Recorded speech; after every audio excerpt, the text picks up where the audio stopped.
Thomas Paine, Thomas Paine, Thomas Paine, Sam Adams, Sam Adams, Sam Adams, Benjamin Franklin, Benjamin Franklin, Benjamin Franklin.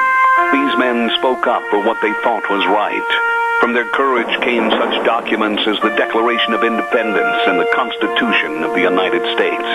From their willingness to speak what was sometimes unpopular but right, we enjoy such liberties as freedom of speech, the right to keep and bear arms, and freedom of religion.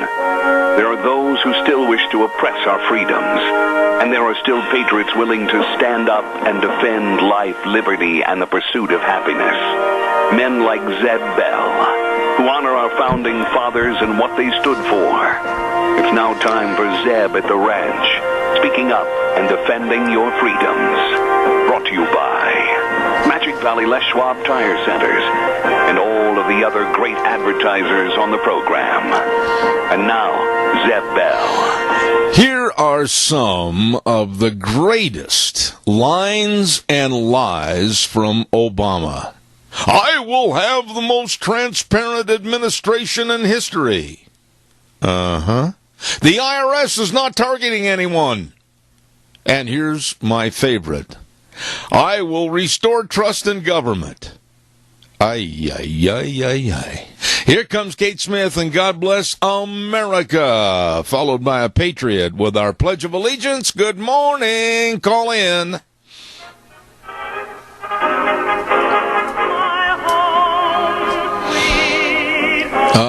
Thank you very much to Kate Smith, and God bless America. I hope he will again. Right now, good morning, everybody. I'm Zeb Bell, Zeb at the Ranch, and, of course, our major sponsor, your Magic Valley Les Schwab Tire Centers, all 7 locations with a big, big, big fall tire sale going on right now. And some of our great advertisers, including Western Waste Services, always at your disposal. Call them at 734-6969.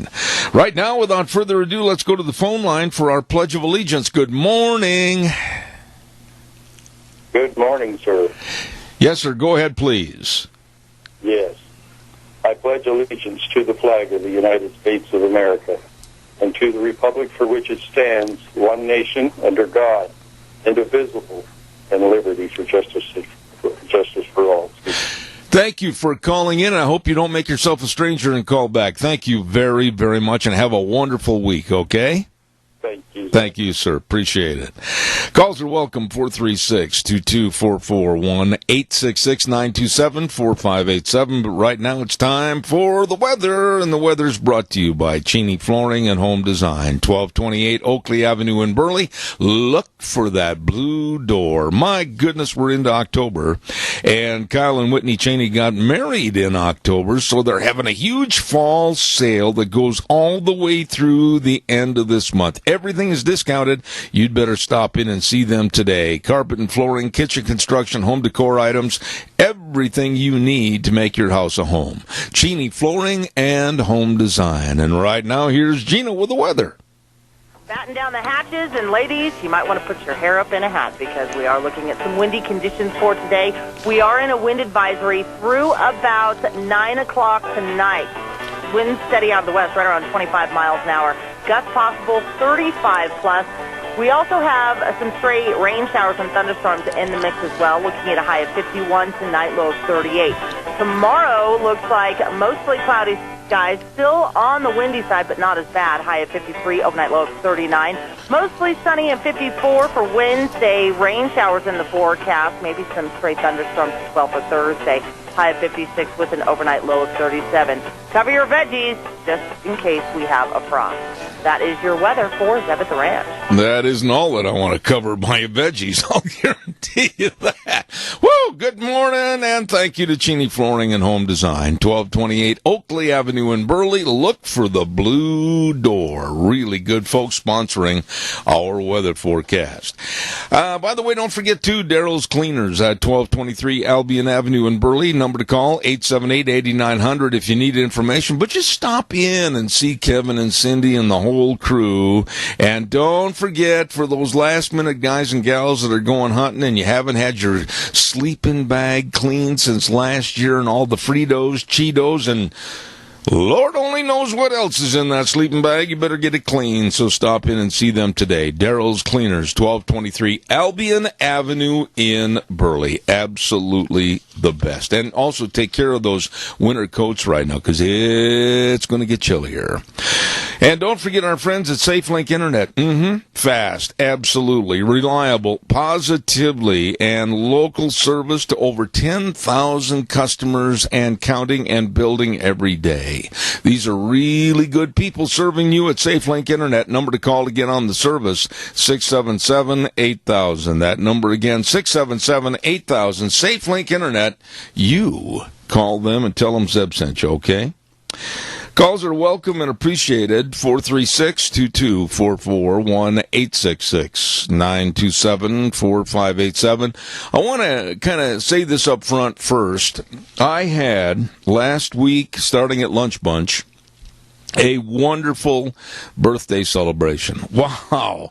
I mean, all the great, great people at Lunch Bunch. If I were to start naming names, I might omit somebody, and I certainly do not want to hurt anybody's feelings.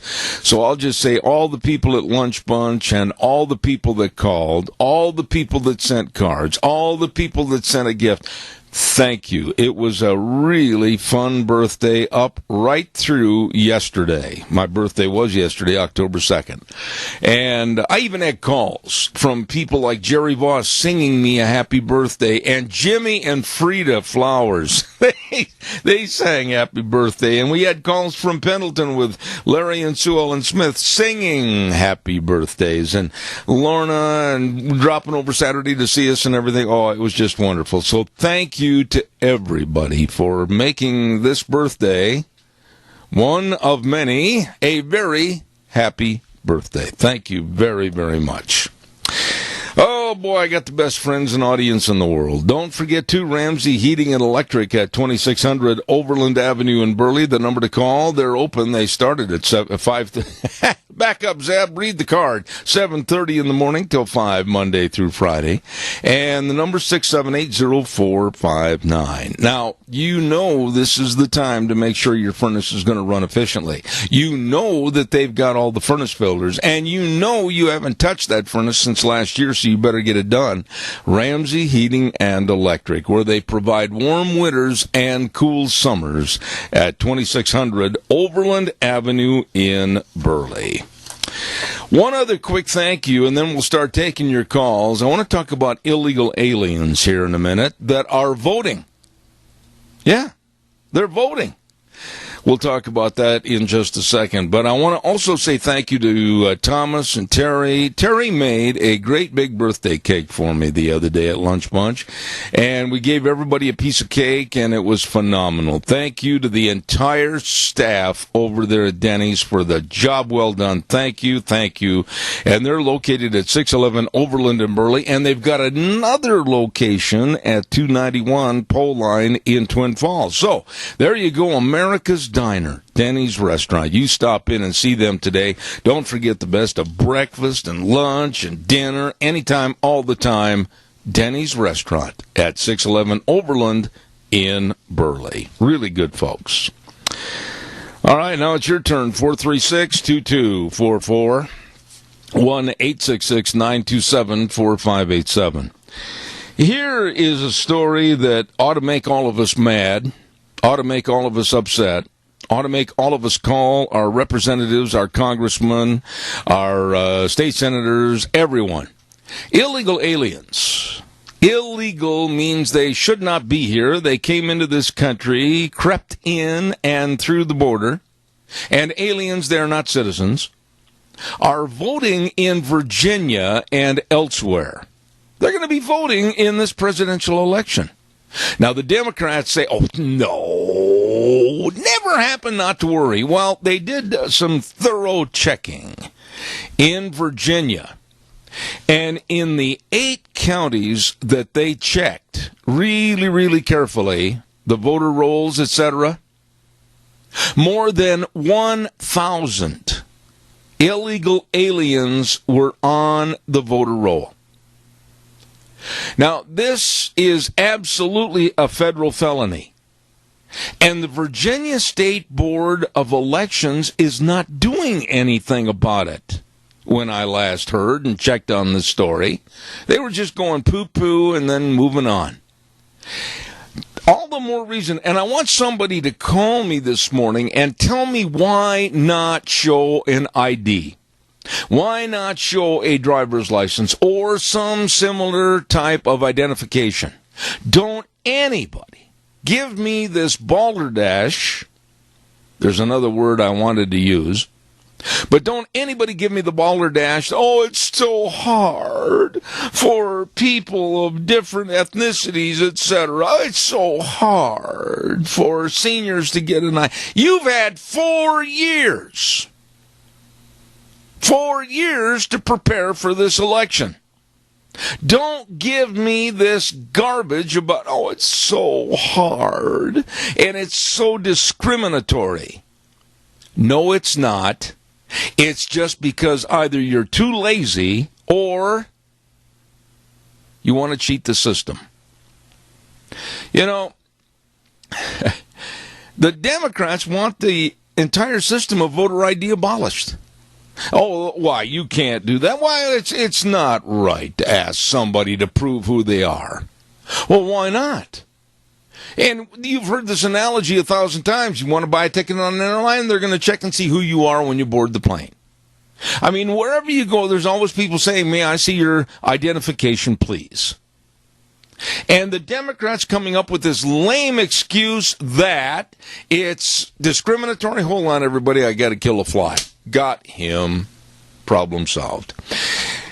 Call me on this and tell me why people think this is it's so hard for them to get to town. You mean you never go to town to get groceries? You never get to town to buy fuel? You never get to town to buy clothing? You never get to town to go to church? You never get to town for anything? You've had 4 years to prepare for this election. Don't give me that. Calls are welcome, 436. Come on. Monday morning, I want your calls. I need your calls. I don't want to do the program by myself this morning, I'll tell you that. Berry Equipment and Rental, we had one on last week. These are nice people, very nice people, very talented people at Berry Equipment and Rental because they have the equipment to get the job done right.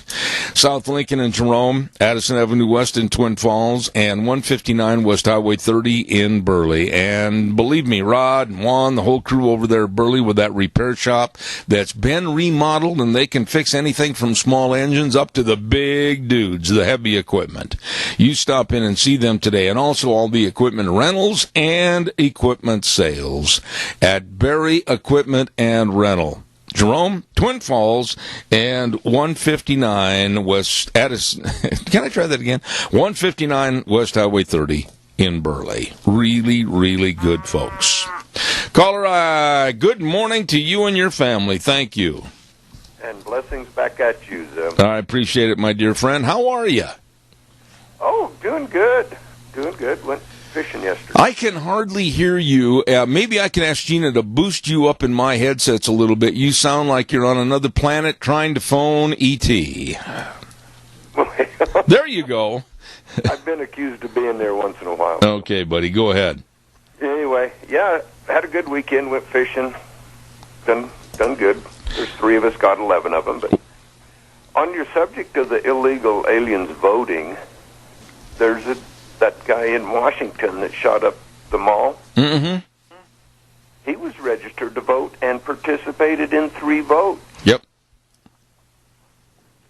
So, and every Democrat that I talked to, there has been proven no cases of voter fraud. Baloney. They've researched it. Yeah, baloney. And I say, baloney. Yeah.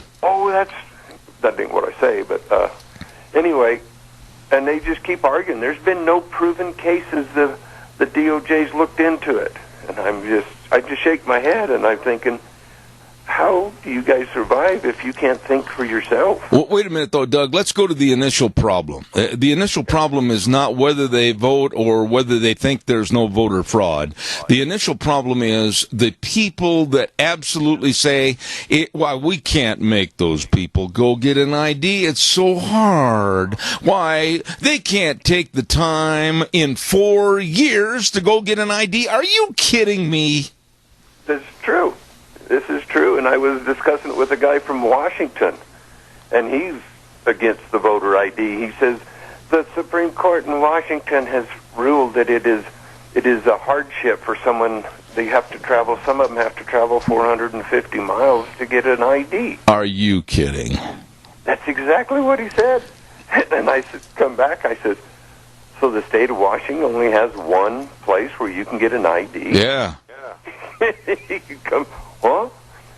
No answer to that one. Yeah, but this is so ambiguous and so ridiculous, and it's so absolutely transparent of how stupid these people are. I mean, my goodness sakes, I am proud to go and tell everybody who I am. I'm proud to prove who I am when I go to the polls and vote.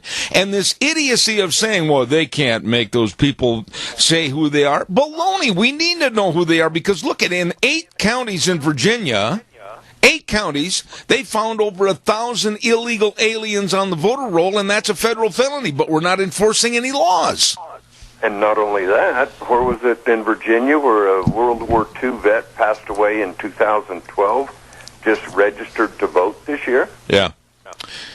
I do not understand. There are ways and means of getting an ID. Now, all of a sudden, after 2012, gee golly, if somebody said to themselves, well, I better get an ID. We've got 4 years to get it done. Doug, do you mean to tell me they go to the grocery store, buy shoes, clothing, and everything else, and they can't take 20 minutes to go in and apply for an identification purpose? Well, they have IDs. How many things do you do in life that you're required to show an ID before you can do it? I can't even think of all the names and numbers and places. I'm always I don't care if I go in for the bank or if I go in to cash a check someplace, or it's uncountable. I need an ID. Exactly, and they have IDs. Well, Mexico. Look at the country of Mexico. Every person that votes is required to have an ID. The only reason, Doug, that the Democrats, and I'm pointing my finger right at them, if they don't like it, that's fine. The only reason is they want everybody to try to vote Democratic and try to smooth and pave the way so that they can take illegal votes and those that are legal. Exactly. That's exactly it. And if there's a Democrat out there that can show us the facts, that not showing an ID or having to show an ID to vote is unconstitutional, I'd like to hear it. Yeah, I have no time for these people that are trying to tilt the system in their favor by using illegalities such as, and it is, I'm not exaggerating, a federal felony. Exactly. Well, how can people win? Just think about this. If you're out there and you're trying to win and the other team is beating you, and if you cheat, you could win. So that's exactly what they're doing. Absolutely. They stand on the facts and their policies and how things have worked. I heard Rush Limbaugh a while back says, no wonder the Democrats and Obama is so upset. They've had 8 years of unbridled Democrat rule, and it is failing. Well, it's kind of like the opening remarks I had this morning. I have a list here of 34 different lines and lies from Obama that have never come true or come to fruition, and I'm going to try to throw those at you every morning this week. I've got an abundant supply of his idiocy and his absolutely unintelligent remarks. Exactly. The man... He just lies to the people. He tells the people what they want to hear, and the only ones that believe him is the ones that think they're better than everybody. I'm a Democrat. I'm better than everybody. I'm a liberal. I believe in equal justice. I'm better than everybody. everybody. Well, and you know, one of my favorite lines, and you've heard it 1,000 times, I'll give you four of them that he came out and said, and then I got to do a commercial break. Number one, Obamacare will be good for America. You can keep your family doctor. Premiums will be lowered by $2,500. And here's the one I like the most. If you like it, you can keep your current health care plan. Oh, Barack, how wrong you were. You definitely, I mean, it's sad that the American public, or most of the American public, has fallen for this. Amen. Doug, I got to run. Thanks, buddy. Now the chickens are coming home to roost. Amen. And the hen house isn't big enough. It isn't. All right, buddy. Thanks much. Thank you. Calls are welcome. 436-2244, 1-866-927-4587. Somebody the other day, I'm trying to think of the circumstances, but they called me, or I was talking to somebody, and I can't remember, and they said, oh, you're too tough. They should try to make voting as easy as possible so that everybody can vote. Well, we do have it as easy as possible so that everybody can vote. Be proud of who you are. Be proud of who you are. Just get an ID and join the rest of us in being true and honest patriots. Caller, I'll be right there. Stand by. Don't forget Mount Harrison Audiology and Hearing Aids. Oh, my goodness, with the lovely Dr. Christine Pickup. Dr. Pickup is the only locally owned and independent hearing healthcare practice in southern Idaho. Having a little trouble hearing? Well, hey, before the holidays and all the families get together and everything, go have a hearing screening, and she can and she will help you. Absolutely the best. Mount Harrison Audiology and Hearing Aids, 312-0957. That number again, 312-0957, across from the Minidoka Hospital Emergency Room, Mount Harrison Audiology and Hearing Aids. Caller, good morning. You're on the air. Good morning, Zeb. Yes, sir. It's a long time since I've talked to you. By the way, thank you for singing on my cell phone. I appreciate that. Well, I've done it a couple other times. We'll probably do it again. Okay, go ahead, Jerry. You know, it just burns my bacon that people are so foolish as to not want to have, people have IDs. I can't think of any reason on this earth that everybody isn't carrying some form of an ID that they can use to go vote with. I don't know how they can set up their phone bills. I don't know how they can buy anything. Almost everything we do, we've got to have an ID. Absolutely. And somebody to say you can only get it one place in a state, yeah, that guy's got to be plumb ridiculous. And then the Every county has a place to get them. Yeah. The other thing that really drives me absolutely right up a tree is, well, they don't have time. They haven't had time to go get that ID, Jerry. They haven't had the time to go to town. Jerry, we're talking 4 years they've had. Well, it's just ridiculous. Some people can make excuses for everything, and it's just plumb ridiculous that people would even come up with that kind of an excuse. Time isn't a factor.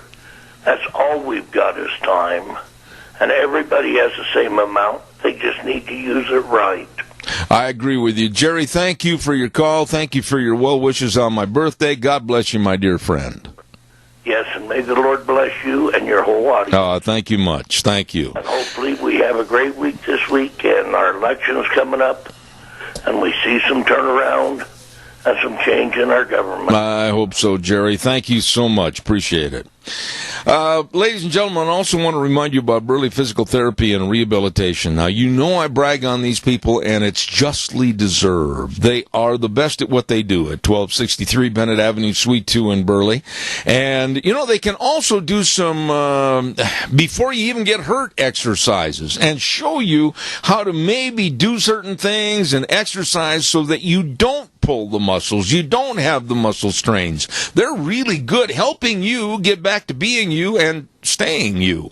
I'm telling you what, working in that hydrotherapy pool and all the other exercises, oh my goodness, have they helped me. Nick Greenwell, physical therapist, and all the physical therapists, great people at Burley Physical Therapy and Rehabilitation, 1263 Bennett Avenue, Suite 2 in Burley. They are good. I'm going to give away some cookies. I'm going to give away a dozen cookies to a first-time winner. Don't cheat. And Sophie's Chatterbox at 530 East Street in Rupert. What a great restaurant. What a great bakery. Oh, my. Here is the question.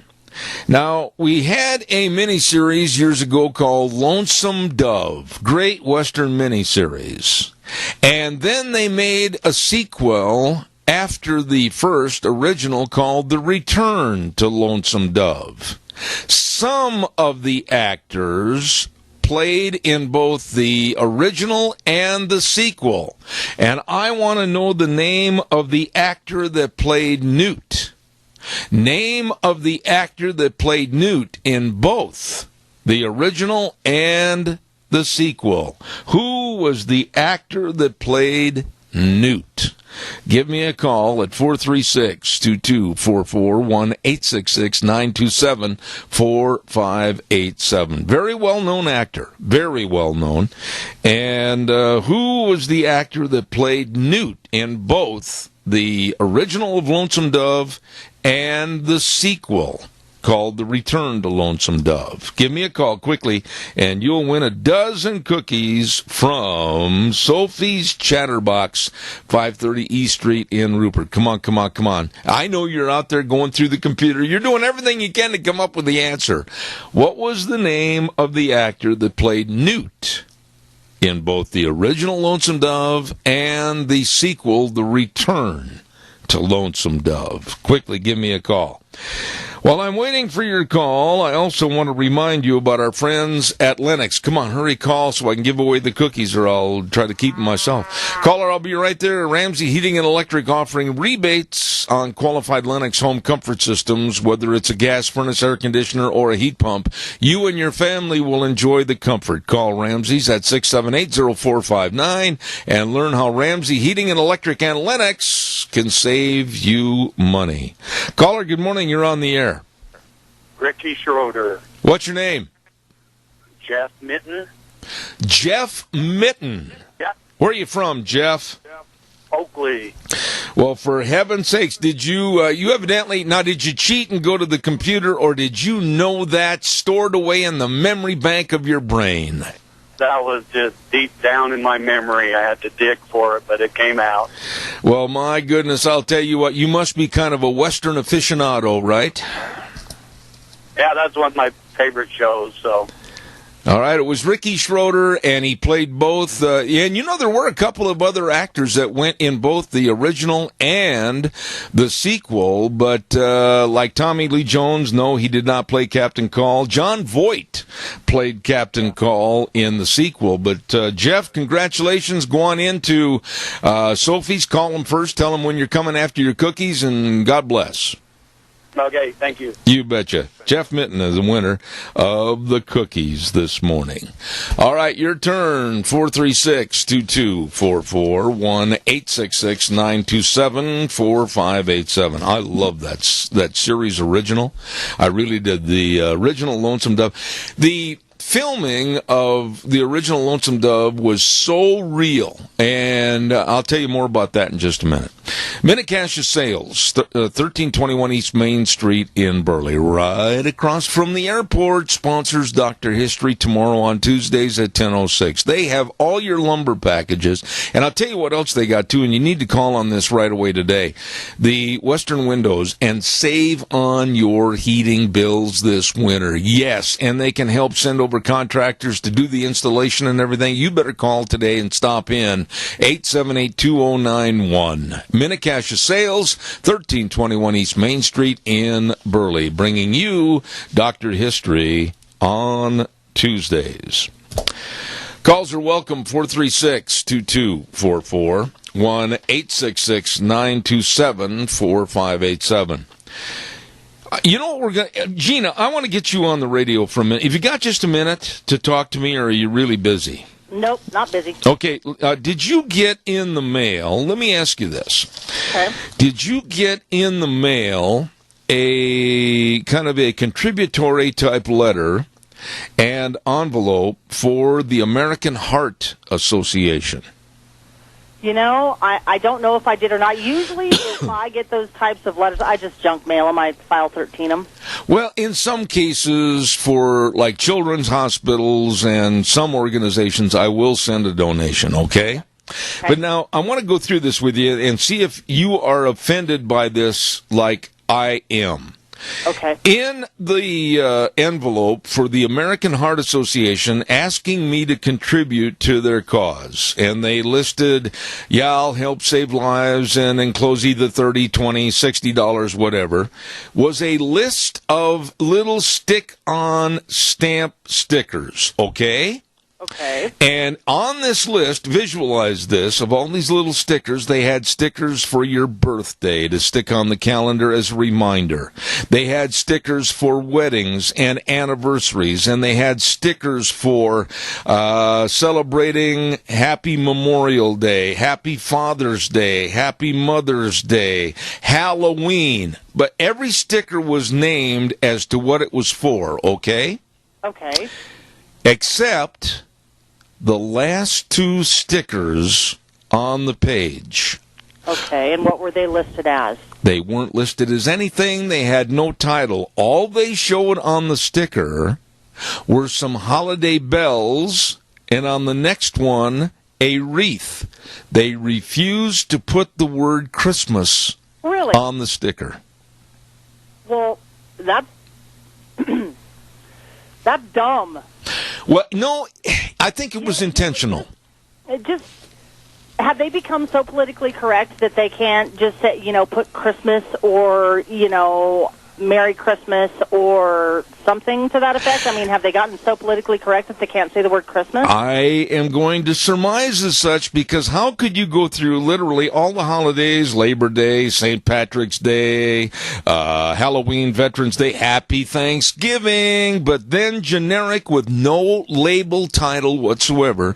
There's just a picture of a bell and a picture of a wreath with no mention of Christmas, and I take that as a personal slap in the face against Christmas. And was this for the American Heart Institute? American Heart Association. Okay. And so they have been pressured to become politically correct, and so they're kowtowing to said pressure so they can continue with their contribution. It looks that way to me, and it's so blatantly obvious because, honestly, I'm going to hold this up to the cameras at home and let everybody see the list of stickers. And my wife and I have looked over this, and Deanne kind of raised her eyebrows, too. It's just so blatant that every single sticker has something on there, like I voted or vote, Father's Day, all this kind of thing, but no word of Christmas. That is, honestly, I think for the majority of the American public, they're going to be offended by that. Have you and Deanne written a letter and told them, hey, you know what, normally we would contribute to this, but since you've omitted this holiday, we're not going to? Yeah, and see, we just got it Saturday, and I got to admit that I was kind of wrapped up in all the festivities that my wife helped provide for my birthday this weekend, and I am. Now, here's what I've done in the past. I have contributed to the American Heart Association in the past, due to the fact that, quite frankly, I'm very close to that with some of the heart problems I've had. But I'm not going to send anything this year whatsoever because they would not name Christmas on those stickers. I think, honestly, people should write letters to the American Heart Association and say, you know what, normally we would have, and we have donated in the past, but since you have decided to become all politically correct and omit Christmas from from your range of stickers, stand up, say something. And what's interesting about this is it's the last two stickers on this page. The last two stickers on the page. Because usually it's the last holiday of the season. Absolutely, but no verbiage, no writing, no printing, nothing. All you see is a bell, and on the other one a wreath, and there's nothing Do they have there. one for Easter? Yeah. They have one for Easter. Yep. Do they have one for Kwanzaa? I'm looking, but I don't see it. But Christmas, of course, being the holiday at that time, a federal holiday too, you would think that they would put the word Christmas on the sticker. You think that they would? You know, and this is just another, I know I'm being picky. But, you know, anytime somebody slights Christmas, I'm going to haul them out on the carpet and I'm going to chastise them. You know, and I don't blame you, because we live in an area who is, you know, that's highly Christian, that's highly faithful, and, you know, we like to say Merry Christmas. Yep. That's what we like to say. So I guess, and maybe this is me just thinking out loud, you know, if maybe they should learn their demographic just a little bit more and send out appropriate stickers for those who are not politically correct to those who are politically correct. I don't know. You know, maybe that's just me thinking, you know, to cover all bases, but, you know, at least say Merry Christmas, because honestly, that is the time of year that it is. Yeah, and I'm not going to change. I'm not going to weaken, and we're going to go along. But this, you know, for the American Heart Association, and God bless what they do to try to have more in study and research, regardless of whether it's a cancer foundation, whether it's leukemia, whatever. I don't care. All of these great groups, I think, are doing a yeoman's job trying to solicit money for research. But then don't slight people like me that are Christians, because I take that as a personal slight. What would it have cost any more in ink if they'd have put Christmas on the bottom of those two stickers like they wrote on every other one? It wouldn't have cost them anything else. Okay. I got to get a commercial in, and then we're going to talk about, you know what? I don't know what to call you now, Gina, because I can't use pronouns. They're stopping it at the University of Michigan. They're stopping it in the Navy. They're stopping it in the Marines. And I think I'm going to have to resort to simply this. Hey, you! I don't know what to call people anymore. So I can't be Harley Girl anymore because you can't call me a girl? You know what? You have to be gender neutral specific? Here's the deal. You know me, and we've worked together for how many years now? Oh, gosh, a decade or better. You know I'm not politically correct. I know that Gina Jameson is not politically correct, and I know we're not going to adhere to this garbage that's being spewed by the liberal part of our society, and they're trying to take out where... Here's how bad it is, real quick, before I do a commercial break. Okay, all right. At the University of Michigan, there is now more than a chance that they're going to try to push this no more pronouns made up by the university's pronoun committee. I'm not making this up. I got it right here in my hand. Wasted money on this? Yeah. And there is a chance, they say, that some of the professors could slip up and mistakenly refer to somebody by a pronoun that they oppose. So if they go up to somebody and say, "Good morning, sir," or him, or whatever, that person can turn around and write a letter of rebuke that will go to the Board of Regents, and then they'll chastise this professor. And they'll have to correct it in the next time the professor addresses that person. Let me guess. This all has something to do with that less than 1% of the population that doesn't know which gender they are? You are on the right trail. Okay. And listen to this. Now the Marine Corps is taking man out of 19 different job titles just to create a gender-neutral area and society. What? Yeah, I'm not kidding you. I got it right here. So let me ask you this. But I do know that you have to go to a commercial break. So so you're in the military, you're going through your boot camp. Yep. And the drill sergeant always wants to be yes sir, no sir, yes ma'am, no ma'am. Yep. So they can't say that anymore. Just yes, no. I don't know what they're going to say, and now even the different job titles in the Navy are being removed, and the whole thing is in turmoil, and some of the old Navy and Marine sailors and the Marine tough guys are coming forward and saying, "You just better leave it alone." Well, so a journeyman. So it's not a journeyman anymore. No, it'd be journey person. journey person. and like a fireman is a fire person. Yeah, they want everything The changed. police person? Yeah, I don't know what they're going to do on that. I know that this thing in the University of Michigan has gone completely nuts. There are people that they don't like to be referred to as he during a class discussion, such as he said this, or him, or her, or whatever.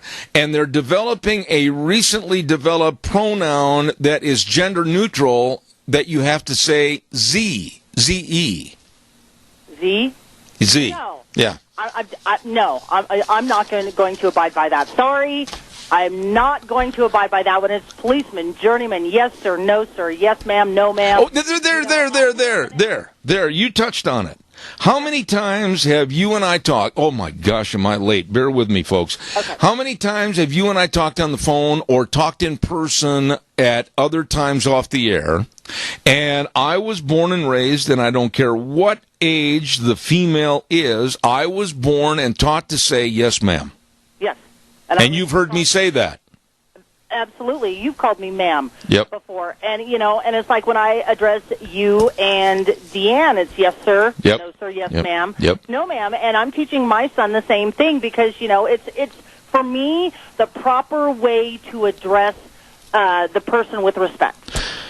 We're living in a world that is being encroached upon by idiots.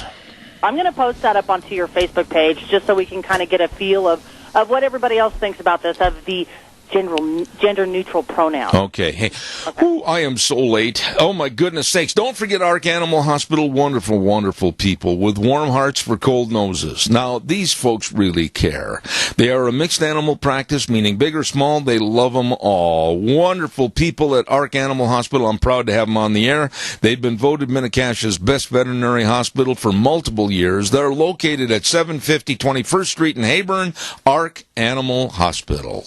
Now, quickly to the weather that everybody's been waiting for, and it's brought to you by the Urgent Cares. Thank you, Kyle James. Thank you, everybody connected with the Urgent Cares. Riverview Urgent Care in Burley, Twin Falls Urgent Care in Twin, Jerome Urgent Care over in Jerome, and don't forget, it would be October 5, would be Wednesday. They're going to have a great big flu shot special for $15 at all their clinics. So get on in there and get your flu shot at the Urgent Cares. Don't forget, minor emergencies, major care. Here's Gina with the weather. Batten down the hatches, and ladies, you might want to put your hair up in a hat because we are looking at some windy conditions for today. We are in a wind advisory through about 9 o'clock tonight. Wind steady out of the west, right around 25 miles an hour. Gusts possible, 35 plus. We also have some stray rain showers and thunderstorms in the mix as well, looking at a high of 51 tonight, low of 38. Tomorrow looks like mostly cloudy skies, still on the windy side, but not as bad, high of 53, overnight low of 39. Mostly sunny and 54 for Wednesday, rain showers in the forecast, maybe some stray thunderstorms as well for Thursday, high of 56 with an overnight low of 37. Cover your veggies just in case we have a frost. That is your weather for Zebeth Ranch. That's the call for winter. Cover your veggie. Or whatever. Hey, don't forget the Urgent Cares. By golly, with that flu shot special coming up this week on the 5th, and it's only $15 for your flu shots at all of their clinics. Riverview Urgent Care in Burley, Twin Falls Urgent Care in Twin, Jerome Urgent Care in Jerome. Minor emergencies, major care.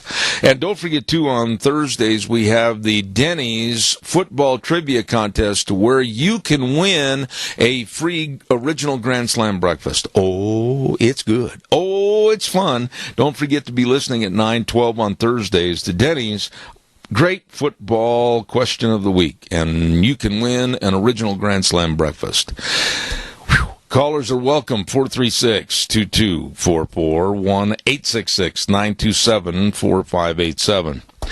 You kind of wonder a little bit, actually I'm wondering more than a little bit, about the Democrats in this next election on a local and state and national level, and how inept some of them are. And I was reading a story the other day, and I did some follow-up work on this about some of the Democrats that failed to submit their forms so they could compete in the debates.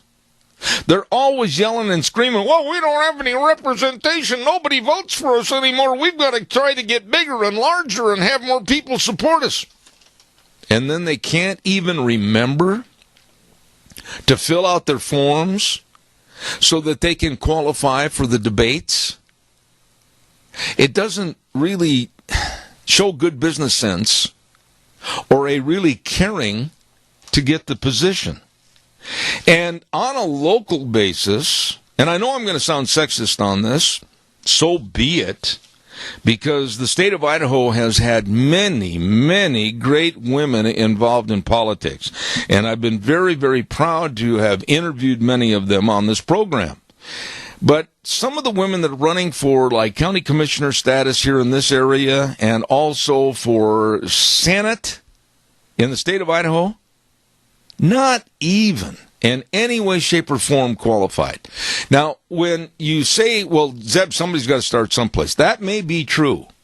But I know from the research that I've done, these gals just basically are playing the old song, vote for me because I'm a Democrat and we need to turn things a different direction. That's basically it. Knowledge on the facts, knowledge on the issues, pretty limited.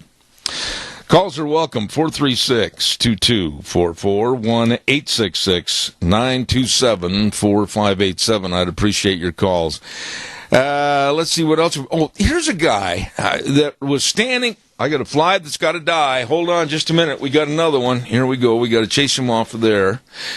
There was a guy back east that has done some different YouTube videos to try to show what's going on in politics and what's going on with problems in our United States today.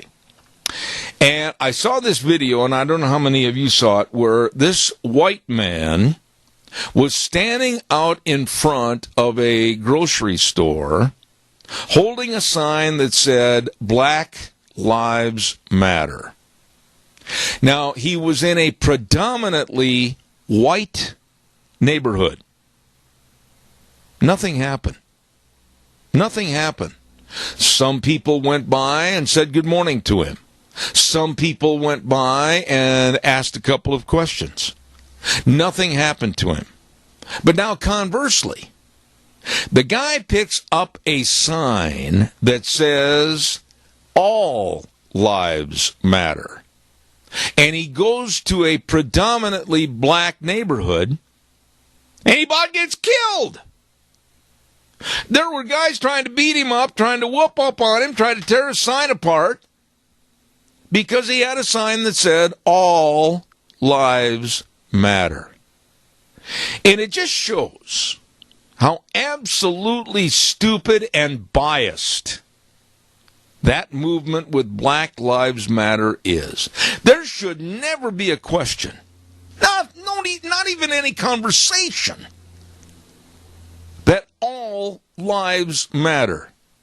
I don't care what is your family status or your generational status of where you came from, what ethnicity, what race. I don't care. All lives matter. And the poor guy was standing there holding this sign that said all lives matter. Holy cow, you about got whooped up on and everything else in a black neighborhood. It's unbelievable how totally ridiculous our country has come since Barack Obama has been the president.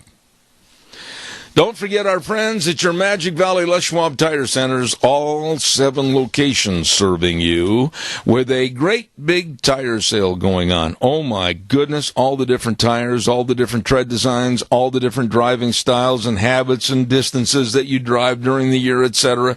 You stop in and check out all the tires that are on sale. Caller, I'll be right there. Don't go away. You be sure and check out the tires and also the best in brake service and front end alignments and shocks and struts and batteries. Be sure and have your battery checked. With the weather getting a little colder, you better make sure that your vehicle's going to start. Check it out with Lane and Rupert, Dave on Blue Lakes and Twin, Mike and Buell, Mike and Jerome, the Twist family and Paul, and of course Daniel on Pole Line in Twin Falls, and Randy on Overland in Burley. Your Magic Valley Les Schwab Tire Centers, absolutely the best. Caller, go ahead. Good morning. You're on the air. One more quick thing. You're talking about that video, that guy holding those signs. Yeah. I was discussing with a guy from Seattle, and he's saying white privilege and racism exists in America. And I commented back that saying that only exists in a liberal agenda in the mind of somebody that is not wanting to take responsibilities for their decisions. Wait a minute, Doug. Real quick, answer this because I'm almost out of time. Yeah. How would you quickly define white privilege? Hillary Clinton. No. Give me a definition of the words white privilege. In my book, it doesn't exist. I really don't think it exists. Well, if you're going to define white privilege as something that is given to somebody or provided to somebody, let me ask you this, Doug Martin. How much was provided in your bank account? How much was given to you for your education? How much was given to you for your job? How much was given to you to get out of bed in the morning and not do anything except maybe have a cup of coffee? What do you use as white privilege? Well, the only thing that was given to me to get me where I'm at today was a father and a mother who installed work ethic and honesty and respect when I was growing up. Bingo. And you know what? I'm really getting bitter about these people that say I have white privilege. I worked for everything I have. I moved out here in 1969 and nobody gave me a doggone thing. Doug, I'd like to talk to you more about this tomorrow morning. I got to run to the news right now. Okay, well, they need to sign the front of a paycheck before they can understand white privilege and not just sign the back of a paycheck. Amen. God bless you, man. Thank you much. White privilege. I'm so sick and tired of hearing that. Anyhow, on the lighter side, we're going to move right now to listen to CBS News. That ought to really make you feel warm and fuzzy. And we'll be back in about 6-7 minutes. Zeb at the Ranch, don't you go away.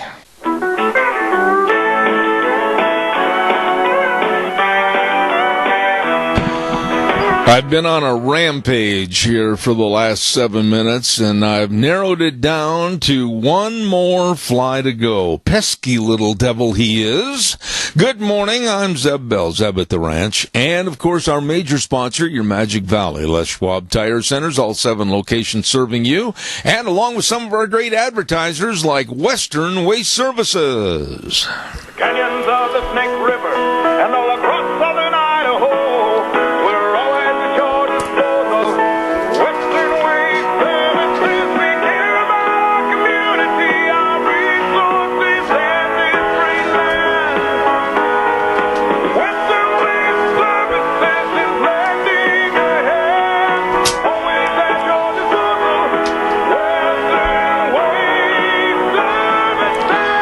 Western Waste Services, always at your disposal. All you have to do is call them, get on the route service, and they'll come over weekly and get your garbage. It's gone. It's out of there. Kind of fun watching them dump that in the trucks, too.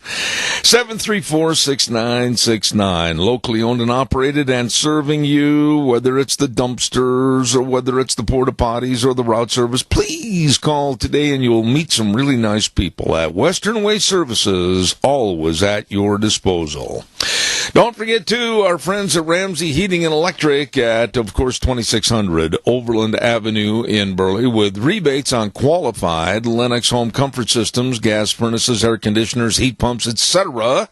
And you can learn more. Give them a call, 678-0459. Ramsey Heating and Electric and Lennox, saving you money. You know, every day on this program, I talk about people that are friends. And that's what the advertisers and sponsors are. Friends. I mean, we work with them, we talk with them, we do business with them.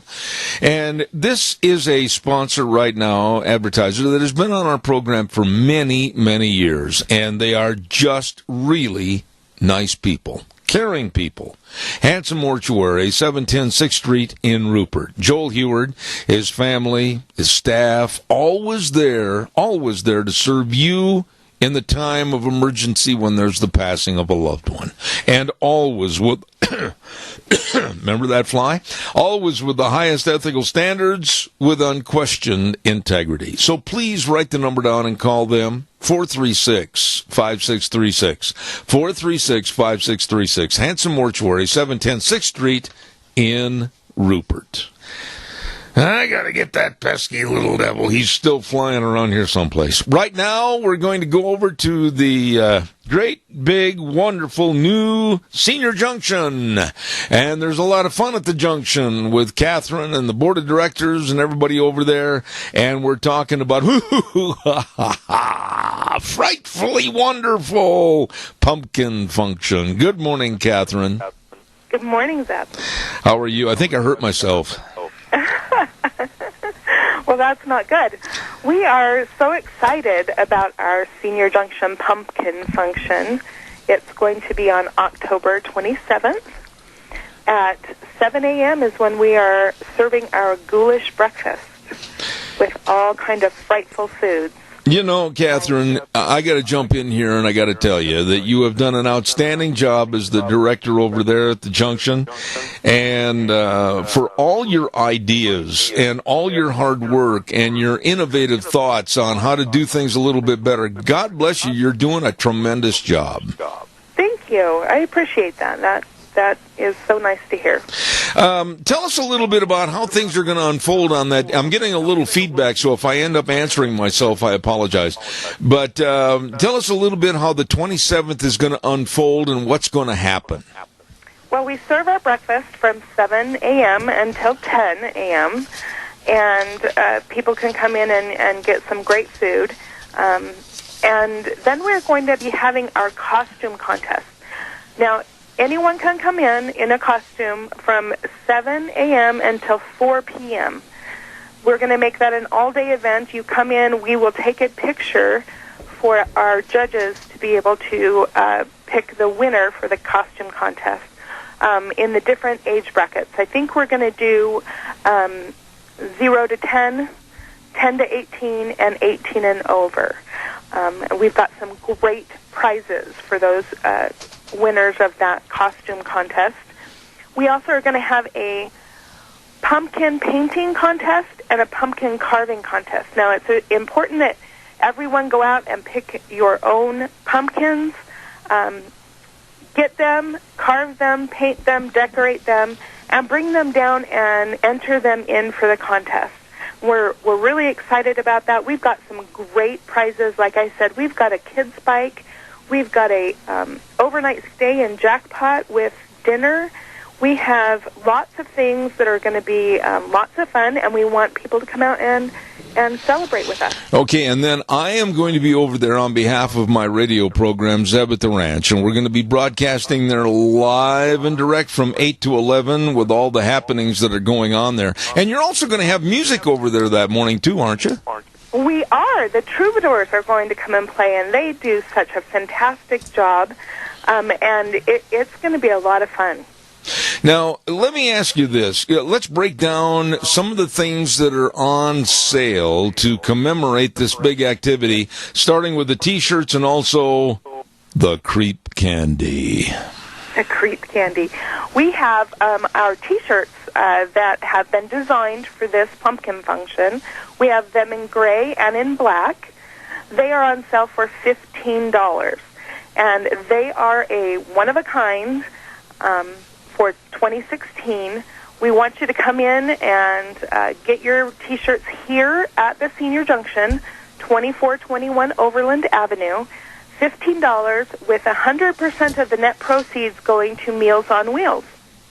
Okay, I had to kill a fly there, Catherine. You've been in my studio, and these pesky little buggers are all over the place. Tell us a little bit about the net proceeds going to the Meals on Wheels. Well, we're so fortunate that the Meals on Wheels is our fundraiser, our benefactor for our fundraiser, and we are so proud of that we are out helping feed seniors in need.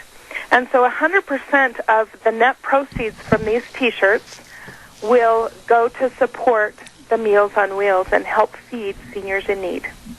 The thing I want to stress, and I think you do too this morning, is that we need, underline that word need, the community to get involved. I mean, come on, folks. The seniors need help. The Meals on Wheels program needs help. If it was some kind of a youth soccer, Little League baseball or whatever, everybody would be jumping in. Okay, we can't let our seniors go hungry. And it's really down to that position, isn't it? It really is. You know, they often get overlooked. They're a very quiet population. They're very proud, and they don't ask for help. And so those seniors who are doing without and are only getting the one hot, nutritious meal a day that we deliver, it is so important that everyone in the community comes out and supports our function, buys a T-shirt, gets some creepy candy, for your trick-or-treaters. It all goes to support the Meals on Wheels program, and it is such a vital, important program for our community. Catherine, you're very, very articulate about this subject, but I want you to expand on it a little bit. Why, in your opinion, do you think that when people get to be called seniors, that they're just now being pushed away by society, and nobody seems to care, and the government doesn't seem to care, and we always think, oh, well, they're old, they're over 60, let's just kind of run them in a corner someplace and let them die. That's basically very cold and callous, but that's what it amounts to. Well, you know, it really is, like I said, the population that gets overlooked. We let them fall through the cracks. And, you know, our seniors, there are 10,000 Americans that turn 65 each day. Wow. And our seniors are living in poverty. They are living on less than $1,000 a month. That includes everything, all of their Social Security, any of their benefits that they get, and they just don't qualify for any other programs that are sponsored by the government, like our Aid to Families with Children and so forth. And they are just trying to make a meager existence work for them. And so often they just snack. They aren't able to provide themselves with a quality, nutritious meal, so they just snack. And unfortunately, poor nutrition is the leading cause of falls among our senior community. And just one day in the hospital for someone who's fallen, or a week in a rehab hospital with a broken hip or a leg or something, that would pay for the entire year's program for them to get a meal each day delivered. And not only is it important that they're getting nutritious meals, but we also get the opportunity to lay eyes on them to make sure that they are alert and safe and that they know that they are cared for. And sometimes we're the only people that they get to see all day long. So it is much more than just a warm meal. It's the caring attitude. It's the friendly eyes that you get to speak to, and that love that we share with them.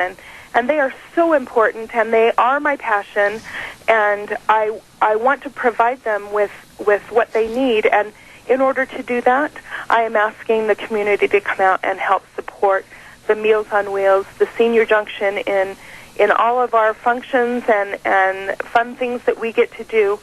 That is a way for the community to enjoy as well and help our seniors. You know, that was very well stated. And one of the things that was said to me, it's been maybe towards last spring, I had a gentleman stop me on the street one day. And he said, yeah, but Zeb, you're always beating the drum for more money for the seniors. You're always saying they need more of this and that. And I said, what's the alternative? Are we just going to let them die? Are we going to let them starve to death? I said, what's the alternative? And he didn't have an answer to that. I am sick and tired of people not understanding that when people become seniors on very limited fixed incomes, they need help, and the government isn't doing one doggone thing. That is right. That is right. The government has so many flaws in which it runs, and And part of that is that they just don't have enough money to go around to all the great people that need it. Yeah. And so our seniors get overlooked, and we fall through the cracks, and so many more people are turning age 65 and over 50, and I'm a senior. I'm looking at becoming one of those 65-year-olds, and I can't imagine having to live off of one meal a day. Yeah. One meal a day. And a lot of them, spread that out over 2 meals. They'll take the one meal and eat it at lunch and at dinner. And that is just a sad reality of what is coming. And we really need the community to step up and help us support them. It's so well stated, and I certainly hope and pray that this event on the 27th will be very well attended. Now, in the time remaining, Gina, I'm getting just a little bit of feedback there. If you could tone it down just a touch there on the feedback, I appreciate it. I want you to go through everything again. October 27th is the big day, but actually there's going to be a lot of activity preceding the 27th, correct? Yes, we want people to bring in their pumpkins. You can bring them in starting on the 15th of October. Bring them in, let us enjoy them, decorate your pumpkins, buy your T-shirts, and we've got, like you said, the creepy candy, which is the witch's warts, the monster scabs, the ghost poop, and the jack-o'-lantern teeth, which is all pre-packaged and ready for your trick-or-treaters. They're 50 cents a bag, so if you need 30 of them, come on in. For $15, I can get you set up. And it is a really unique way to spread some Halloween cheer. Absolutely.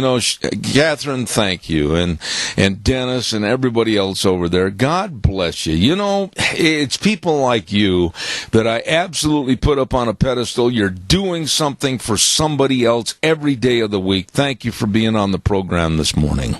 Thank you for having us, Deb. We really appreciate it. The Big Junction Pumpkin Function is going to be October 27th. It's going to be frightfully wonderful, so everybody, please be a part of it and help us if you can, please, to help with the proceeds to go to the Meals on Wheels. Catherine over there at the Senior Junction. All right, calls are welcome and appreciated. 436-2244, 1-866-927-4587. While I'm waiting for your phone calls, I'd also like to remind you about Lee's Furniture, Floors, and More at 459 Overland in Burley. Well, you know what? We're going to go into the fall right now. Yeah, the colors are changing. Yeah, the temperature's changing. But also, that means more inside visits with your neighbors, your family, etc. Oh, you wanted to replace those coffee tables. Oh, you wanted to replace some of the tables and chairs or the whole dining room set. Oh, you were looking for a new recliner. Aha! I know the place. Lee's Furniture, Floors, and More at 459 Overland in Burley. You stop in. These people are some of the nicest folks you ever wanted to work with in your life, and they've got such a wide assortment of different furniture that you're looking for at Lee's Furniture, Floors, and More, 459 Overland in Burley. Also, if you're over by 270 Highway 24 between Rupert and the World, stop in to Let's Ride. Oh, that's where the fun is sold, let me tell you. I make no bones about it. We've had our little great four-wheelers for about 5 years. And it was the greatest thing we ever bought. I don't give a doggone. I ride horses all the time, and I ride my four-wheeler all the time. And I use the four-wheelers a lot right here on the place for different work and different functions. They have been really handy. Well, I'll tell you what, they're not just for me getting up in the hills. They're for things I do right around the farm and the ranch. And I'll tell you what, you'll find the same thing. Stop in and check out the great buys, closeout prices on 2016 four-wheelers and the side-by-sides. And I guarantee you they've got the best right there at Let's Ride, and the new 17 models are on the way in. Check it out today. Let's Ride on 270 Highway 24 between Rupert and the World, open Monday through Saturday 9 to 6, where the fun is sold. Really nice people. While you're over there in that area, I suggest you call ahead and talk to our dear friends at Cameron and Siemens Insurance, Highway 24 in Rupert. Now, I can tell you firsthand, they are extremely helpful. And listen to what you've got to say, help you with your problems, or help you with advice on what you need to talk about with life insurance, health insurance, retirement planning, employee benefits. Oh, yeah, buddy. They can help you. Number to call, 436-4424. 436-4424. Cameron and Siemens Insurance, serving you. Really good folks. All right, give me a call, 436-2244, 1-866-927-4587. I'd like to hear what you have to say about any one of these topics that we've talked about this morning. Now it's coming out. One more thing to worry about. Radical Islam and their lone wolves, or whatever you want to call them. I have many names, which I can't use on the air. Now, ISIS and others like Al-Qaeda, they're stepping up and saying that using the family car is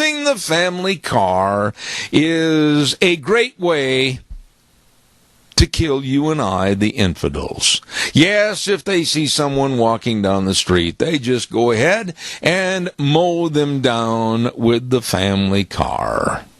Isn't that wonderful? Isn't that something else to worry about? As they yell and scream, as has been reported in the last couple of days, with instances like this, Allah Akbar, as they run you over. Killing, maiming, bombing, destroying, crippling. That's all these vermin think about. That's all their life is, from the time they get out of bed in the morning until they go to bed at night. What disgusting personalities. What disgusting human beings. And now they say it's going to be revved up right here in our United States. You know, here we were just talking a moment ago about helping people in need, helping people make sure that they get a decent meal every day, helping people try to survive and enjoy the life God's given them. And then these other vermin do nothing but try to kill and destroy. It absolutely makes me sick. Calls are welcome, 436-2244, 1-866-927-4587. Give me a call. Let me know your thoughts, if you would, please. Real quick note, and I'm going to be doing some more study into this story, but in the paper yesterday, the Illustrious Times News, they had on A6 a story with the headline, Feds say they won't evict sprawling pipeline protest camp. Back in Bismarck, North Dakota. And I read this story and I thought to myself, why are they, the people that are setting up this protest camp, given special treatment over and above what happened up in Oregon with Lavoy Finicum losing his life? Why didn't the feds handle that with more of a kid glove performance instead of taking a life and shooting at others? Why?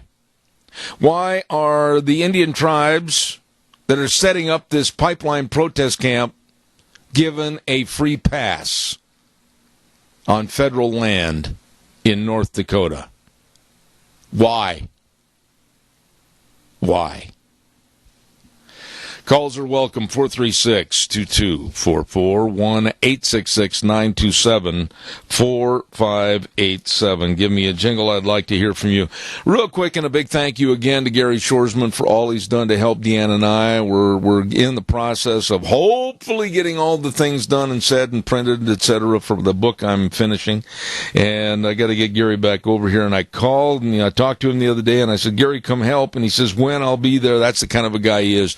Don't forget all of his books. He's written about 14, 15 books, and each and every one that he's written, absolutely outstanding, very well organized, and knows his stuff. And they can all be obtained at the Rupert Bookstore in Rupert, the bookstore on the square. Wonderful people, and of course, Gary Shoresman, a dear, dear friend of ours. Well, once again, I'm going to say that we did, just a few moments ago, talk to Catherine at the Junction Pumpkin Function, and that's coming up on the 27th. It's going to be a lot of fun. I urge you to be a part of it. And again, all the net proceeds going to the Meals on Wheels. Very, very important. Let's see, what else have I got cooking here? Nothing. I'm going to check with Gina, and we're going to see if our guest is ready to go. Thank you. Oh, you're so efficient. How in the world could I have ever gone all these years by having you say goodbye? And she just said goodbye again. She's gone. She's out of here. Right now, we're going to talk to our friends with the Alliance Defending Freedom. And I have them on every week, and I really look forward to it. Unfortunately, they send me pictures now of the lawyers that are on the program, so I really can stare at them during their interview and know exactly who I'm talking to, such is the case right now with our friend Kevin Terrio. I know what you look like. How are you this morning? I'm getting him on the line right now. Okay, she's calling him after all that.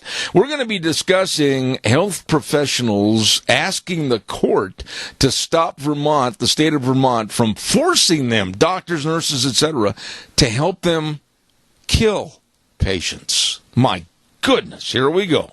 No appreciation or respect for life. They're patching us through. Gina, thank you. You do a wonderful job. And we'll have Mr. Kevin Terrio on the phone. And he is distant relation to some of my folks that I know that are friends in Louisiana, the Terrios that are in the rodeo business. But right now, let's see if we've got him on the line. He is a senior counsel, excuse me for the frog in my throat, with the Alliance Defending Freedom. He's vice president of the Center for Life. And I really have enjoyed having him on the air in the past. And I think Gina just said he is ready to go. So good morning, Kevin Terrio. How are you? Doing fantastic this morning, Zeb. How about yourself? Well, I'm staring at a great big 8.5 by 11 glossy of you. Now I know who you look like and who I'm talking to. Was that before or after I had hair? This looks like it all left in a hurry. It did. I don't know what happened. Hey, listen, Kevin, on a serious note, here I am just moments before you get on the air, and we're talking about our senior citizens in this country with no respect for life anymore in this country. And when the seniors get to be seniors, nobody seems to care. Let's shuffle them off into a corner.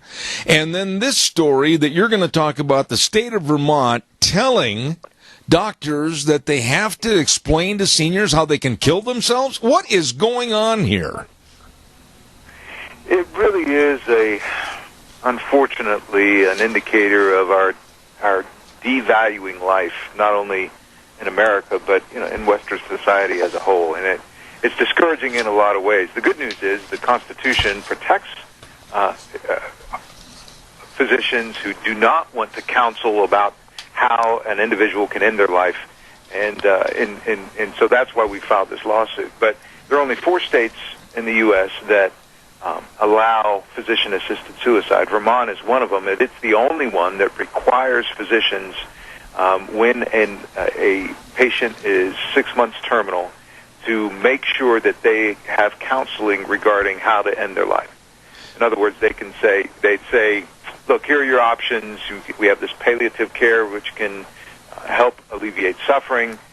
We have these types of treatment, and you should also consider just killing yourself. That's one of the things they have to make sure they know they have the option to do, and that's very disturbing for physicians who, like our clients, who are in the medical profession in order to preserve life. Well, it goes against everything that I stand for. It goes against everything that my dear friends that are in the medical profession stand for. And it goes against everything the Hippocratic Oath stands for. And it almost is like the people that are forwarding and trying to push the Hemlock Society, they're winning and we're losing as far as publicity and how it's gained. What are your thoughts on that? What they've done is attempt to reframe the issue as ending suffering, and that if we don't allow physicians to assist in suicide, then we're just condoning ongoing suffering.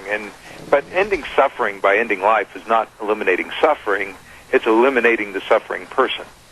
The medicine has come a long way, and there are so many options for palliative care to eliminate suffering aside from killing someone, that it really has nothing to do with eliminating suffering anymore. It really has to do with choosing when to end your life, which is not necessarily illegal. Most states you can still kill yourself.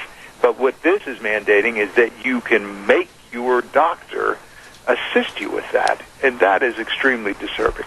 You know, Kevin, I'm sitting here, and as a Christian, I'm having a real hard time trying to take this pill and swallow it that doctors that have studied all their young adult lives to become what they are, physicians with that Hippocratic Oath, and then be coerced by a state legislature and a law by a state like Vermont to go and basically help people take the easy way out, some of which probably are looking at it as a panacea that they don't need because there might still be hope.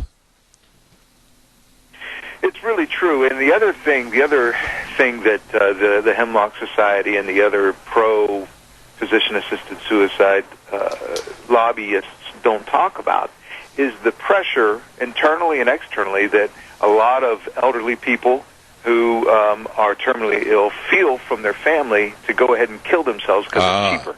Yes. They're worried about being a burden. They're worried about costing money.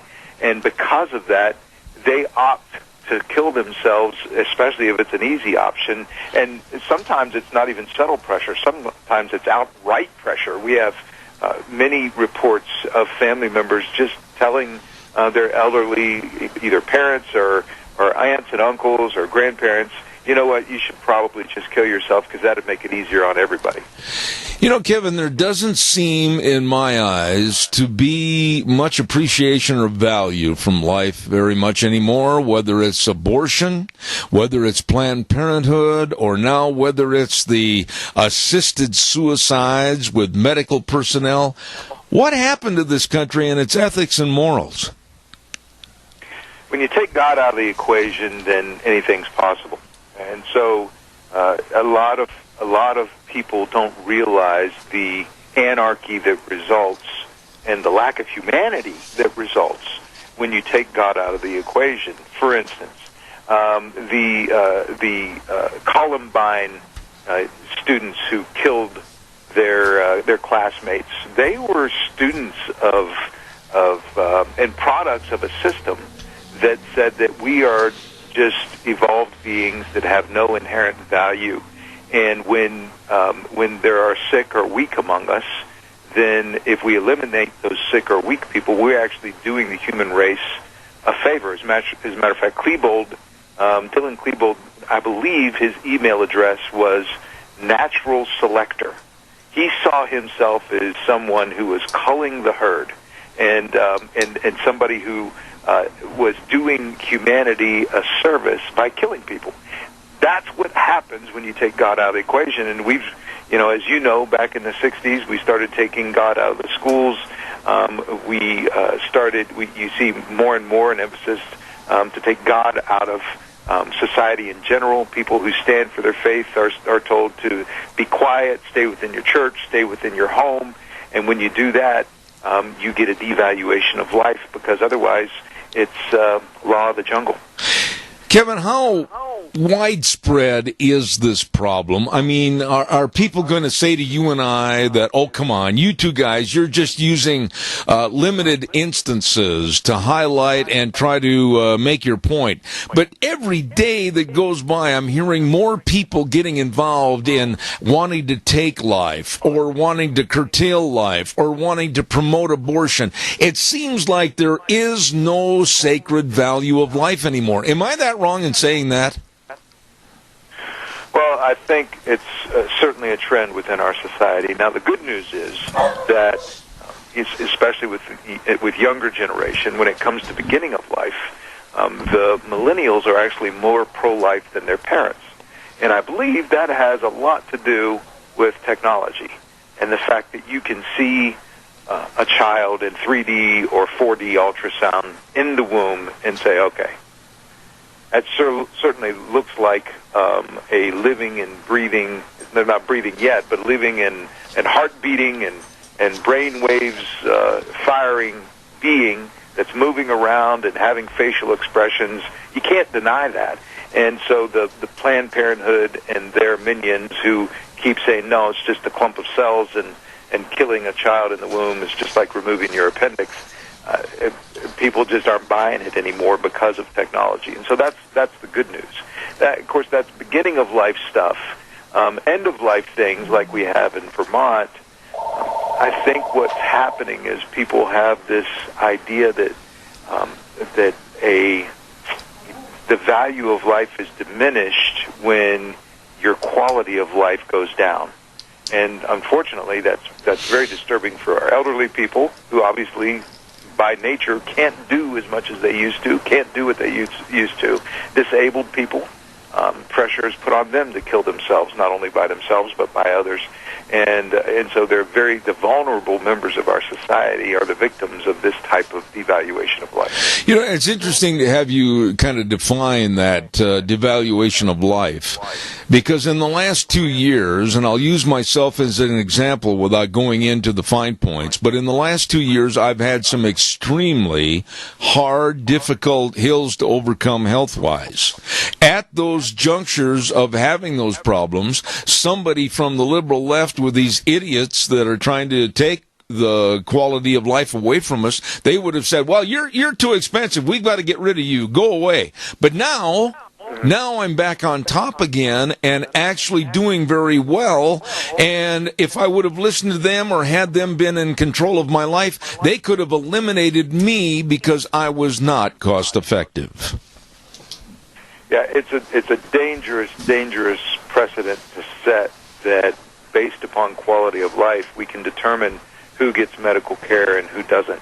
And, of course, that's the real danger of having government-controlled medical care, because then you have policies and boards determining who should live and who should die, or at least who should get, who is worth spending money on and who's not.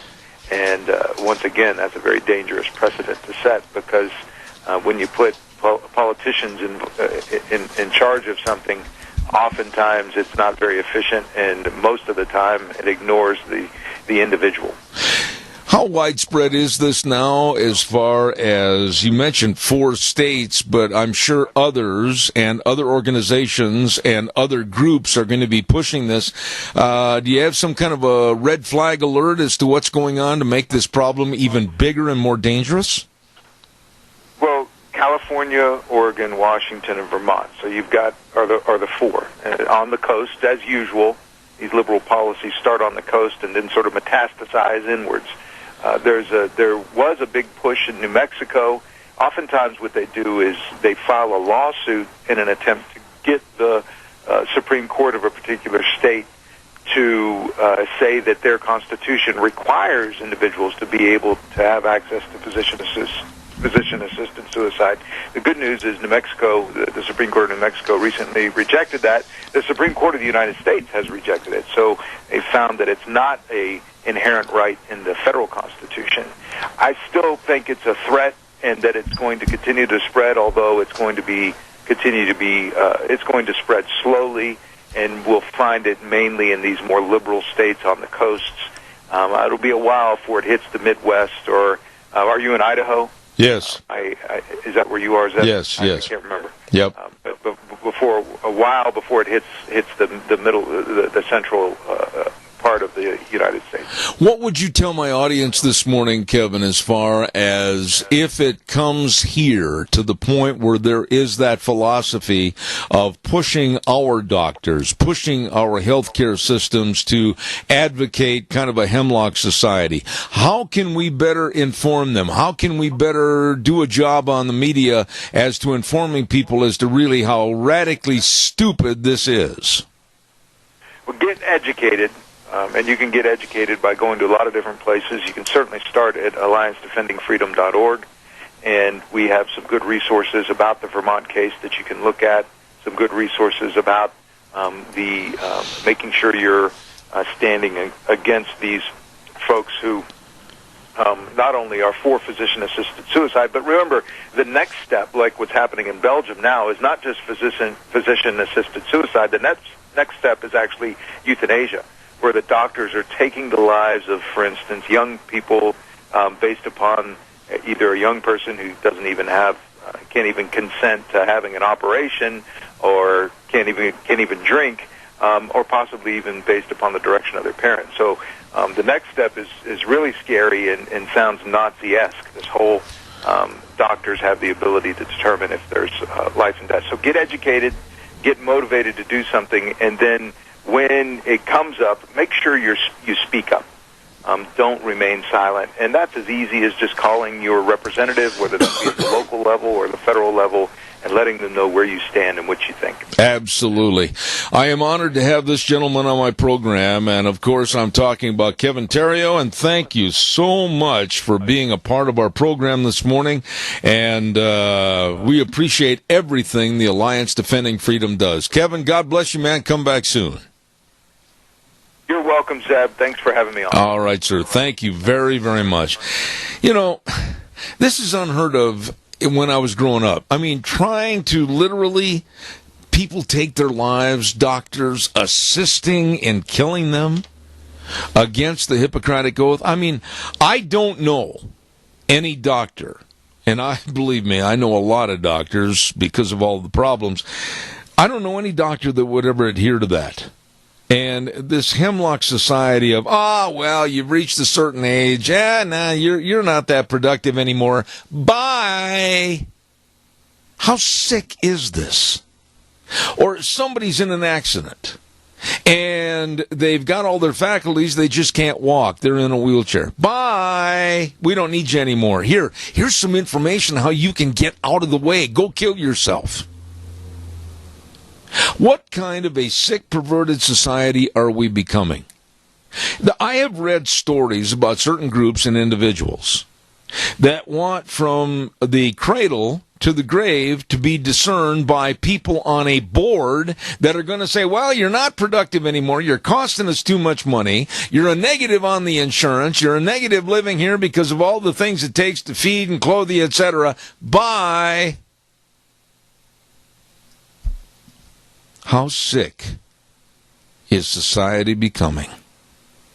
And when I hear stories like this about doctors, people in the medical profession, the Hippocratic Oath to keep people alive and well and try to save lives, and now they're being coerced and forced by certain states, Vermont being one of them, to literally open the door for death. How sick are we becoming? Calls are welcome, 436-2244, 1-866-927-4587. Gina, were you having problems? Did something happen? I just managed to read your text just now. Is everything okay? No, hold on a second, sir. We're okay. It got really quiet there for a second when you were talking with Catherine over for the senior junction. Oh. It got really quiet, so I was kind of concerned, but then I heard you talking again, so we're all good. Oh, well, gee whiz, golly, I'm glad everything's okay, and I didn't mean to interrupt you, but thank you. It's time for our weather, and the weather is brought to you by Pope Phillips, Oaks, Goodwin and Company. Caller, I'll be right there. Don't go away. I'm going to do the weather and come right to you. Pope Phillips, Oaks, Goodwin and Company, CPAs. They are are the best. I just talked to Leiden Crane this morning, as a matter of fact.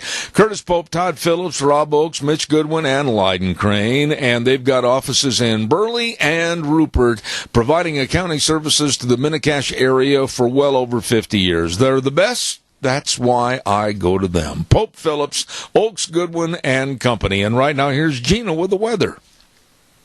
Batten down the hatches, and ladies, you might want to put your hair up in a hat because we are looking at some windy conditions for today. We are in a wind advisory through about 9 o'clock tonight. Wind steady out of the west, right around 25 miles an hour. Gusts possible, 35 plus. We also have some stray rain showers and thunderstorms in the mix as well, looking at a high of 51 tonight, low of 38. Tomorrow looks like mostly cloudy skies, still on the windy side, but not as bad. High of 53, overnight low of 39. Mostly sunny and 54 for Wednesday. Rain showers in the forecast, maybe some stray thunderstorms as well for Thursday. High of 56 with an overnight low of 37. Cover your veggies just in case we have a frost. That is your weather for Zebit the Ranch. I love that. Cover your veggies. Okay, well, you know, it's getting close to the end of the year. Good time to get a good CPA. And may I please suggest heartily, Pope, Phillips, Oakes, Goodwin, and Company. CPAs in Burley and Rupert, they are absolutely the best. Bringing you the weather. Caller, good morning. I'm sorry. Go ahead. They left. Doesn't anybody have any patience anymore? I have no. I guess not. I was only there for 60 seconds. No, I know. You know, it just makes me feel bad. I'm sorry. Thanks, Gina. Oh, by the way, Gina is running the board and doing, as always, a very efficient job. And our hopes is that our little buddy, will be back with us. And that's, of course, Wheels. And we'll try to give you an update on that as soon as we hear. But we wish the very best, and our prayers are with him. And hopefully he'll be back sitting there in the saddle in the next couple of days. So thank you very much. Caller, call me back. Please, I'd like to hear from you at 436-2244, 1-866-927-4587. You know, while you're sitting there, Gina, are you aware of, you know, the story up in Oregon? I'm sure you were, with Lavoy Finicum and the others. I remember, yes. Yeah. I threw this out at the last hour, and I'd like to hear, you are always well-versed in what's going on in the news. Now, caller, don't go away. I want to get Gina's opinion on this real quick. Don't you find it ridiculous and ambiguous that in Bismarck, North Dakota, the feds, the federal government, will leave the Indian tribes, go ahead and set up a protest camp on federal land, and nobody's going to do anything, but they wouldn't over in Oregon? I know, it's rather ironic. However, there was a lot of strife, and a lot of people were hurt over, you know, in the Dakotas over this pipeline. It's kind of, I won't say it's a double standard, but it just seems rather odd. Rather odd, for sure. Caller, good morning. Thank you for calling back. Have a good day. No, I'm not calling back. I'm calling in. Oh, okay. Good to have you. Okay. This may be a little bit off the subject, but it is certainly something to think about. Do you know where they're holding this vice presidential debate? It is in Virginia. Uh-huh. And where is Tim Kaine from? Virginia. Yeah. Doesn't this seem a little bit biased? Or, you know, and it's a town hall meeting, so most of the people who are going to be there are going to be from Indiana. From Virginia. Well, gee whiz, Keith, come on. Just because it quacks like a duck and walks like a duck and swims like a duck, how dare you insinuate that it might be a duck? Quack, quack. Yeah. You know, it's just not... You know, I don't know when these vice presidential debates were determined or anything like that. Maybe it was done a long time in advance to make sure the city could handle the people and everything. But I think they need to pick a neutral place. Well, you know, the Democrats are crying foul on everything, and they want this, they want that. They're saying that poor Hillary, that's sexist and it's genderism and everything else. How dare that big, bad, mean Mr. Trump, how dare he ask her questions or point out things of negativity about the Clinton Foundation or Bubba Bill or anything else. Oh, it's so sad. Don't you feel sorry for her? No, I don't, and I don't feel sorry for the New York Times publishing that when they were unauthorized to do it. Wait a minute. Wait a minute. Anyone is going to sue the New York Times? Yeah. I don't think so, because they claim that this was mailed to them anonymously. Well, wait a minute. Stop. As a businessman, now, whether you're on the same level financially as Donald Trump or whether you're not, as a businessman, do you, and I'm not trying to put you on the spot, Keith, but do you look for legal avenues when you do your taxes so that you don't have to pay exorbitant taxes? I'll tell you right up front, I do every year, and it's not illegal. That is correct. And another thing is, taxes is a personal thing. And I'm going to take every break I could get, just as Donald Trump did. Exactly. These are true losses. They are not fantasy. Exactly. And the point is that the Democrats and the liberals this morning are saying, oh, Trump, you know, he lost all this money and he filed on his taxes and he got the... Wait a minute. He did it legally with the exemptions available to him and his businesses. However, look at the illegalities with the Clinton Foundation, the massaging of money under the table, if you will. And there is where the illegalities come in. But how can you say a businessman is this, that, or the other when he exercises the right of taking care of his taxes through honest loopholes? Absolutely right. And the thing that really bothers me is the fact that they're blaming Trump on this because he didn't lay down and just give up. He took those losses and went on to make an empire, which a lot of people don't have the wherewith to do it or the courage. And, you know, he did something that is phenomenal. Yep. He built a larger company with lots and lots of jobs he has created. Yep. Keith, thank you. I say kudos to him. Yeah, kudos to you, too, for calling in. Thank you very much. Appreciate it. Thank you. You bet. Bye-bye. I don't think that there's one businessman listening to this show right now. Honestly, come on, look at yourself in the mirror. Is there one businessman out there today that doesn't exercise the right of the deductions that are available to him and his business to keep more money in his pocket, his bottom line, and his business? I don't think there's anybody out there. I do it. I make sure that I go through every deduction so that I can get ample money back to me from my business and my family. But yet they'll go after Trump and say that there were illegalities. Caller, quickly. I've only got 30 seconds, real fast. Oh, well, I'm calling back. I had to get off the phone because I was in traffic. When I was a kid, they used to have a place in the government of the county had the poor farm where they would people that couldn't didn't have money to take care of themselves. This is in the 30s. Why they had the women did the sewing, the cooking, the washing. The men did whatever they could. The county supplied them with some animals and vehicles, and they did what they could to be self-sustaining. But at least they didn't ask them to go off and kill themselves. Absolutely. Very good point, sir, and something that I'm going to elaborate on a little bit later this week on this program. Thank you for your call. I got to head for the news. Thank you. God bless you. Goodbye. Thank you, sir.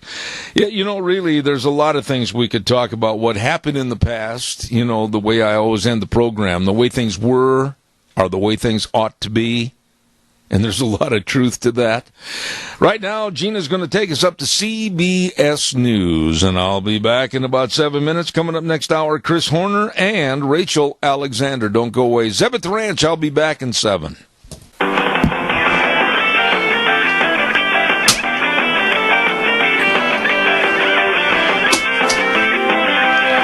In case you're wondering what that slapping noise is, it's me trying to get rid of some of these flies that are making their last hurrah. I'm going to help them along their way to eternity here this morning. Good morning, Zeb at the Ranch. I'm Zeb Bell with our major sponsor, your Magic Valley Les Schwab Tire Centers, all 7 locations serving you, and, of course, some of our great advertisers, including Western Waste Services, always at your disposal. Call them at 734-6969. Let's not forget again our friends at Ramsey Heating and Electric. Oh boy, they are offering rebates on qualified Lennox home comfort systems. Whether it's a gas furnace, air conditioner, or a heat pump, you and your family will enjoy the comfort. All you have to do is call them at 678-0459 and learn how Ramsey Heating and Electric and Lennox can save you money. Absolutely. Right now, let's go to the phone line, and I don't think I've had this gentleman on my program before. He's first time, hopefully many times more in the future. Hello, Chris Horner. How are you? I'm fantastic, thank you. Chris, give us a little background on yourself and who you work for, what you do, that kind of thing. Well, I work for various departments, an attorney in Washington, but don't hold that against me. I repent for my sin of engaging in that line of work by doing policy work, as I have for 20 years now for groups like the Competitive Enterprise Institute, now the Energy and Environment Legal Institute, the Free Market Environmental Law Clinic. And what we do is, of late, it's been pursuing trying to hold the president to his promise to look at how his climate, his environmental agenda works out in Europe, as he used to tell us to look. And after we looked, he no longer gives that speech. We try to hold him to his promise to be the most transparent administration in history. And in the process, we found former Secretary Clinton's document showing her non-disclosure agreements, showing that she understands classified at birth and that she's violating the law if she doesn't understand that. We found the EPA administrator using a false identity named Richard Windsor. Lots of private email account use among EPA, others in the administration. And most lately, we've been uncovering what's behind the state attorneys general who got together in a political coalition to silence political opposition to this global warming agenda. And we're finding out how it came about, with what outside advisors. They're usually activist lawyers, contingency fee lawyers, and it turns out even major party donors. Wow. All I can say is kudos to you and your comrades for what you're trying to do. Now, tie into this story about Senator Sheldon Whitehouse. I don't think this guy really likes people like me. He doesn't like people like you. I can already ascertain that. But he was busy trying to clean up some things, was he not? He was, in fact. He and several of his colleagues have come out after the Energy and Environment Legal Institute, and now me personally, for opposing him. Anybody who opposes him is part of a front group, even though we have found that he's part of a front group on behalf of major donors and activist groups pushing this. Remember, it's attorneys general with Senator Whitehouse, who's on the Senate Judiciary Committee, who used to be a U.S. attorney. He's a hard left-winger, but he understands the system. He's the guy who got captured on tape imploring the Attorney General of the United States to use racketeering laws against political opponents, people who are standing in the way of the global warming agenda. Well, while he runs around doing nothing but ad hom and just saying they're this, that, and the other, they're front groups, well, we find out that he goes up and posts a supposed report, which he then goes to the floor of the Senate and reads as if it is his own speech, the properties of which, an intrepid reporter discovered, the properties of the document posted on his website show was actually written by an outside green group, Earth Justice, which is a far-left group representing the Sierra Club pushing this EPA agenda, backing up the Obama EPA. So if that gets a little weedy, we've got a senator who's going after political opponents, calling on the Department of Justice to go after political opponents, calling everybody who opposes him part of a big front group, go to the floor and smear people, presumably assuming legislative immunity, reading a speech as his own, publishing a supposed amicus brief that wasn't filed, a report as his own that turned out to be written by part of the global warming industry, these outside front groups for these major donors. Gee, it sounds like Sheldon might not have been the best Boy Scout in the troop. I haven't looked. The guy's got all sorts of problems in that he shouldn't. You know, his wife is a wind industry lobbyist, wind energy lobbyist, and he does almost nothing but promote the agenda to underwrite that welfare industry. That's an appearance of a conflict of interest that he should avoid, but he's not concerned about these things. He does. It's all about going after opponents of that agenda, of what his wife works in, of his ideological agenda, using his office, encouraging others to use public office to take out after, using even racketeering laws. No, a guy like this is probably not the one you want, who shows no measure, no sense of apparent control or restraint. You probably don't want him as your spokesman, but he's actually the one, it seems, who first started this, and frankly, we've traced back where it comes to, and it comes from a bunch of left-wing groups that got together in 2012 trying to find unique ways to go after opponents of this agenda, because they can't win through the proper democratic process. And I think he was one of their first recruits after they decided. He's certainly been the loudest until the New York Attorney General came out, claimed to have a coalition, all of whom have fled under the scrutiny of open records law requests. So I don't think any of the people leading this really are your ideal spokespeople, but Sheldon Whitehouse and New York Attorney General Eric Schneiderman are at the bottom of any rational list, if you ask me. Let me ask you this, and I'm going to be very serious when I say this, because I've had threats here at this radio program, and we've talked to many, many guests, and I've come out publicly on numerous occasions and have cited climate change and global warming as the biggest hoax that's ever been purported to mankind, and because with the records and the statistics, they don't back up what they're trying to say and do. The main reason they're purporting that climate change is so drastic and it's such a killer for the future is because of money and control. And that's what the Democrats are after. Do you agree with me? Well, I'll say this. I like to just tell them I'm not sure it's a hoax. It's a panic like your 1970s global cooling panic. This is what you all do when you've got a possible vehicle to ride to your long-held policy demand. Absolutely. I don't care what you call it, but the fact is, the reason, you're absolutely right about this being about money and power. Again, I was innocently practicing law in Washington, and I think I may have mentioned this to you last time we spoke some time ago, when I found myself in a room on behalf of Enron trying to get a global warming treaty with a bunch of green groups in the room. The Union of Concerned Scientists, among other really measured types, and industry. And what they were trying to do, and there was no Kyoto Global Warming Treaty then, but there would be later that year, they were trying to figure out how to rope the U.S. into this through what's called a Baptist and Bootleggers Coalition. The Baptists who seek prohibition of energy sources that work are the Greens.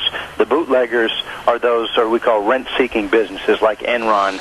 I dare say the American Gas Association was in the room, BP, others at very high levels, general counsel levels of some of these players, some utilities, and they were trying to figure out how to get a scheme to give them money for buying redundancies, inefficient things, charging more. I mean, they were seeking to, as some internal Enron memos say, they were seeking to make an awful lot of money, get rich, in their words, by pushing this panic on people, supporting green groups to scare people into accepting policies that people otherwise wouldn't accept. They kill seniors prematurely through energy poverty.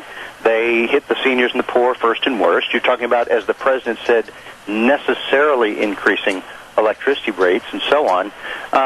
This is an agenda of scarcity that could actually benefit a lot of people if they helped design it, if they position themselves. And that's what a bunch of businesses like Enron, particularly Enron, who was the co-founder of this industry, really, with BP, were planning on. So if you see people say why even Wall Street supports it, what could possibly go wrong? Well, that's actually a big red flag. Why in the world is Goldman Sachs so enthusiastic about this?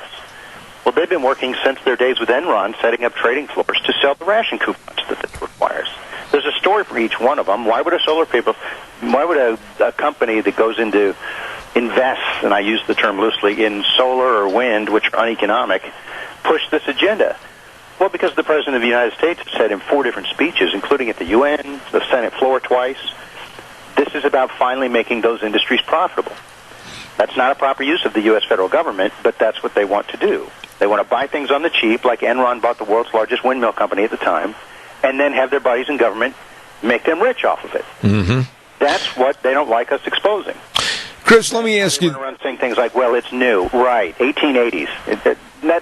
You're a little long in the tooth to be declaring yourself an infant industry. Move out of your parents' basement, the taxpayer being the parents. New technology and so on just needs a chance to compete. These are old failures. Business is pushing this agenda with Greens because of money and power. And I've written books about this. It's pretty obvious in many cases. Sometimes it's not as obvious. But the answers are there if you have an open debate. And you'll notice that seems to be the thing that they're all afraid of most. Absolutely. Chris, one of the big problems that we have now in this country, more so than ever before in politics, and it's with our news media. This story, what you're doing, what Senator Sheldon Whitehouse did, or the cover-ups with Harry Reid, Bobber Boxer, whomever, all of this will never appear on the CBS, ABC, or NBC News. It will not. A host used to always ask, where's the blue dress moment for this? When is the media finally going to say, you know what, we can't ignore this anymore, and we'll have to write the Republican overreach story? I don't think they will. They were so invested in this. I don't think that the establishment friends I try to work with really are ever going to have that moment like, boy, were we sold. I can tell you stories about dealing with the Washington Post. Ultimately, it came down to when I explained the Enron scam to them when it collapsed.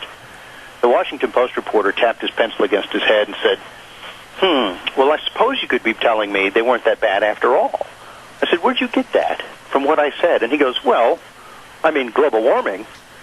So that's all you have to say. And it just removes them from any tether they had to reality. Oh, global warming. It's been agreed. I don't see how any of these outlets that are so invested and would look so foolish. You remember, they have, just like Sheldon Whitehouse taking out after us personally, the Washington Post has written editorials, one about me personally. How dare I seek open public records? Did you see the title of his books, and he wants access to public records? How can a paper that is so, have made such buffoons of themselves, really, but clown themselves so badly, given they were journalists to begin with? How could they ever say, boy, we've really been misleading you and caught up in our emotions or ideology, but you know what? We're going to try to do better. I don't see it ever happening. Chris, we have roughly about 30-plus days before the election. I think the most important election ever in the history of the United States, with 2 candidates that are not very well liked. That being said, how much worse can this problem be exacerbated if, God forbid, Hillary wins the election? Well, the good news is I expected actually from Mr. Trump an interest in this, what I call rent-seeking, which is actually the understood term for businesses having their friends in government arrange for wealth transfers to them, because it sounds good. People create money, make money, not on net. It'll create jobs that politicians can point to, but not on net, meaning it kills money more. I thought he would fall for it, and he didn't. He told the Washington Post people are making a lot of money off this, and that was not a compliment. He was talking about the industry pushing this to get wealth transfers through the government. Ms. Clinton, on the other hand, has accepted the nomination of a party that in Philadelphia this year supported the idea of using the U.S. Department of Justice to go after political opponents of this agenda as criminals. Mm-hmm. To use civil and criminal, it appears, based on emails we've obtained under open records laws, civil and criminal prosecution, investigation and presumably prosecution, maybe just financially breaking, I don't know. They could just tell us if that's their objective. People who are standing in their way by letting the public know about these things. I think that's what they intend. That's in their platform. It's quite open that platform was demanded by the party's biggest donor. That part of the platform, the climate agenda, was adopted almost almost cut and paste from his demands. And so I would expect a lot of very bad things to happen on this front, and it's not a picayune, obscure front. Oh, global warming, well, I don't pay attention to that. Now that you realize they're using the Department of Justice and state attorneys generals to go after opponents, you know, this should only worry you if you have or someday may have a dissenting political viewpoint. Otherwise, you should be fine. But, Chris, look, in my situation, I don't care if it's my program, I don't care if it's Rush Limbaugh, I don't care who it is. Our right of free speech and freedom of expressing an opinion on an opinion talk show, all of that stymied with a very important subject, and that's climate change, whether we believe in it or not, and that would come to a screeching halt. That's the point. And again, it's very important to remember, when you declare the debate is over and nobody can really remember having one, you probably ought to stop and think, why are they insisting we not have one? I don't remember when did the debate end? Was it a zinger, like where's the beef? Was it a paper? Was it a UN proclamation? Will somebody please point to me to what ended the debate I can't remember ever being allowed to have? That's a sign that the proper democratic process does not suit this issue well. When they say must act now, details to follow, everyone's agreement but you. Dark forces are stopping us, but otherwise this is the right thing to do. You to save children when in fact it kills seniors as well as keeps people poor. When people do this bull rush, you probably know that the argument doesn't prevail through a proper debate, and so you need to try like heck to keep that debate going, make sure it happens. I suppose it really isn't a global warming issue. It is a speech issue. It is,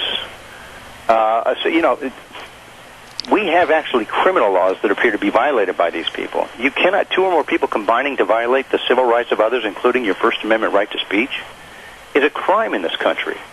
That's what these attorneys general are doing with activists, with contingency fee lawyers, with donors. If only we had a Department of Justice to look into real threats to speech, well, this would be a much less unnerving scenario. But I'm afraid right now we have AG's out of control. DOJ is apparently showing some restraint, but under President Clinton, the party that won the White House will have vowed to use the Department of Justice the same way some attorneys generals are.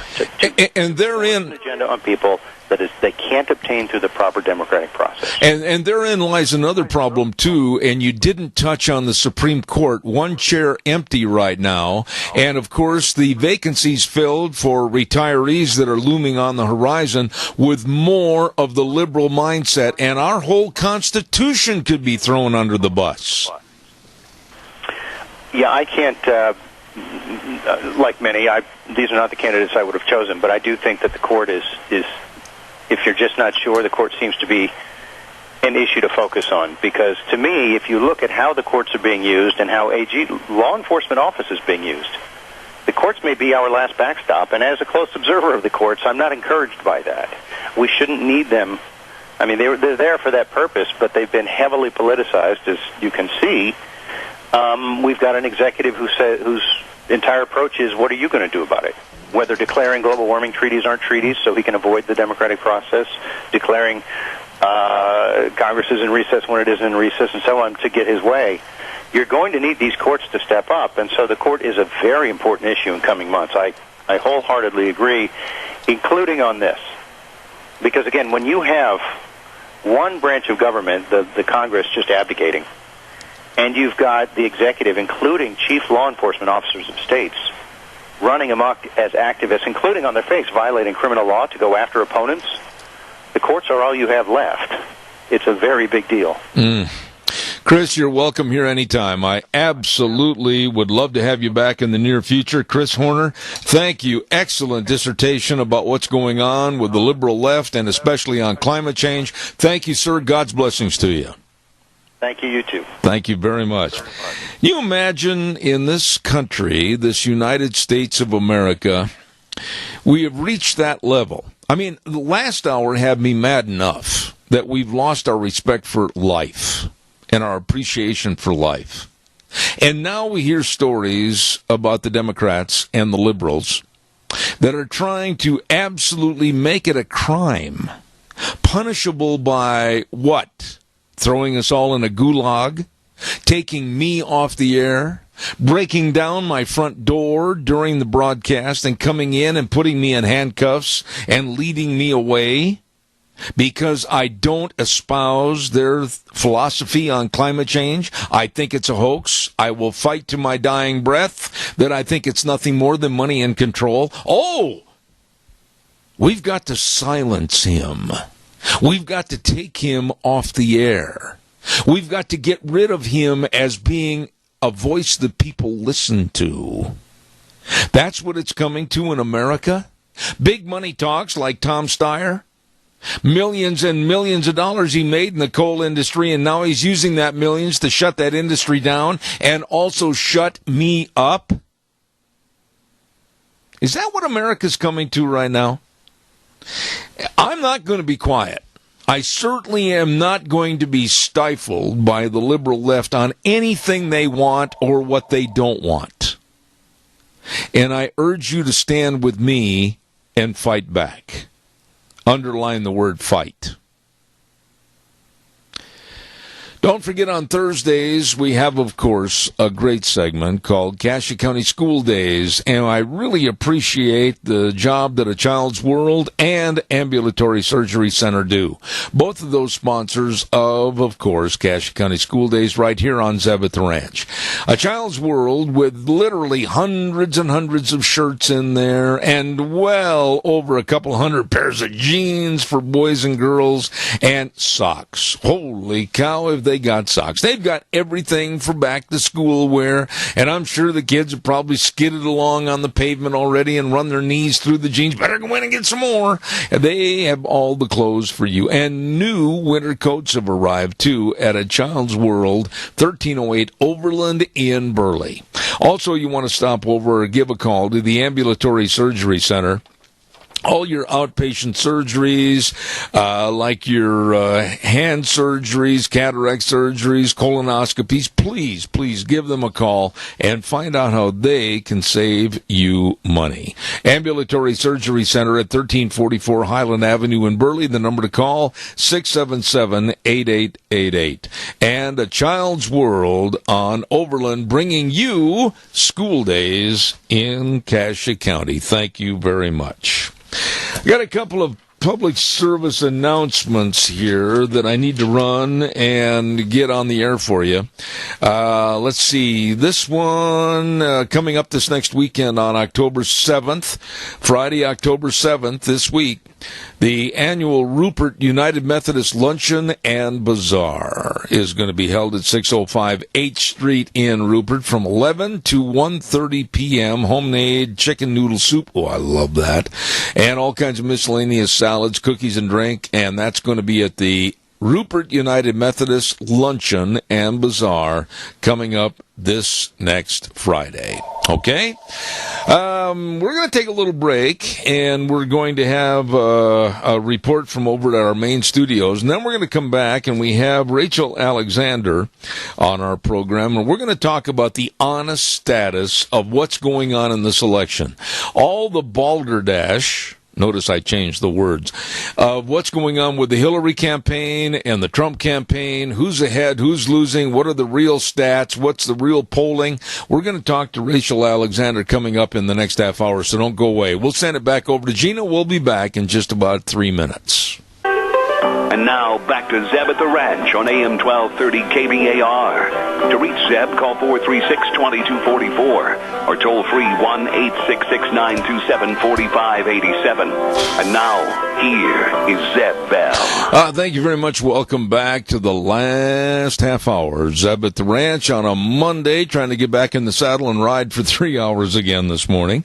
And we're going to go right to the phone line for our guest in a moment. Stand by, but I want to also remind you about Lee's Furniture, Floors, and More at 459 Overland in Burley. My goodness, they've got the home of the living room group. You better stop in and check out all the different living room groups and settings and tables and furniture and everything you can put together for your home.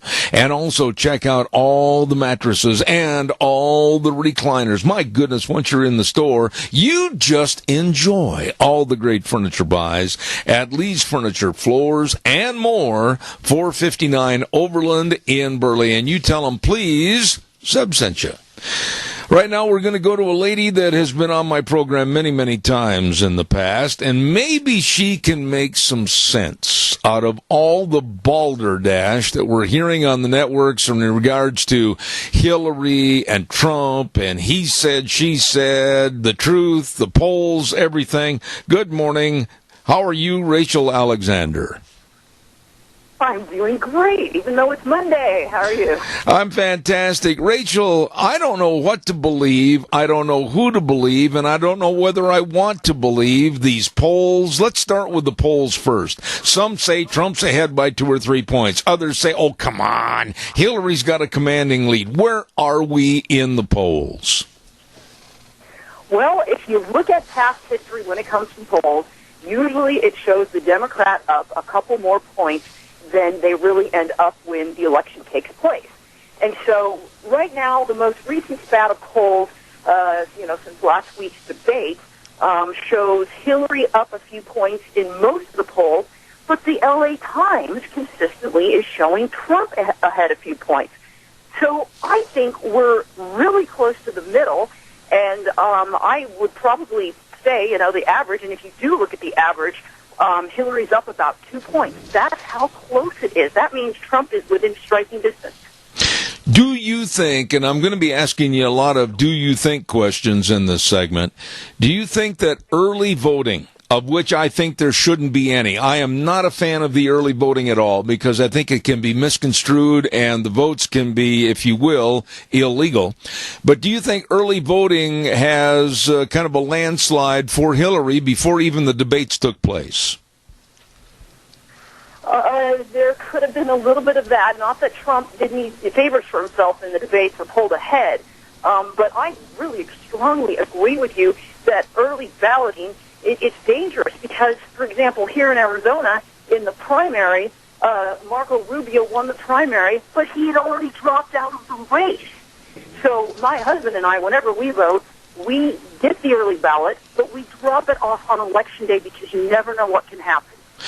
Rachel, when you look at voting percentages, and I know I'm pinning you down on this, but when you look at the possible illegalities and the illegal votes, the illegal alien vote like they know is going to happen in Virginia, they found in 8 counties that over 1,000 people are illegal aliens. That's a federal felony. How much of the vote is already going to be negative? Exactly. I wrote an article about Obama winning the election in, I think it was 2012, it wasn't the 2008 race, about how he won it due to election fraud. And, I went over all those counties where they had, over 100% voter turnout, and every single one was Democrat, not a single Republican, which is completely unbelievable and statistically impossible. And so the Hillary camp is going all out. You probably heard about that 19-year-old young Democrat who, or he's 22, something like that. He registered 19 dead people to vote, and they caught him. But that's just one they caught. And then you've heard probably in Virginia, there's now 1,000 illegally registered voters, and I believe some of them are illegal immigrants.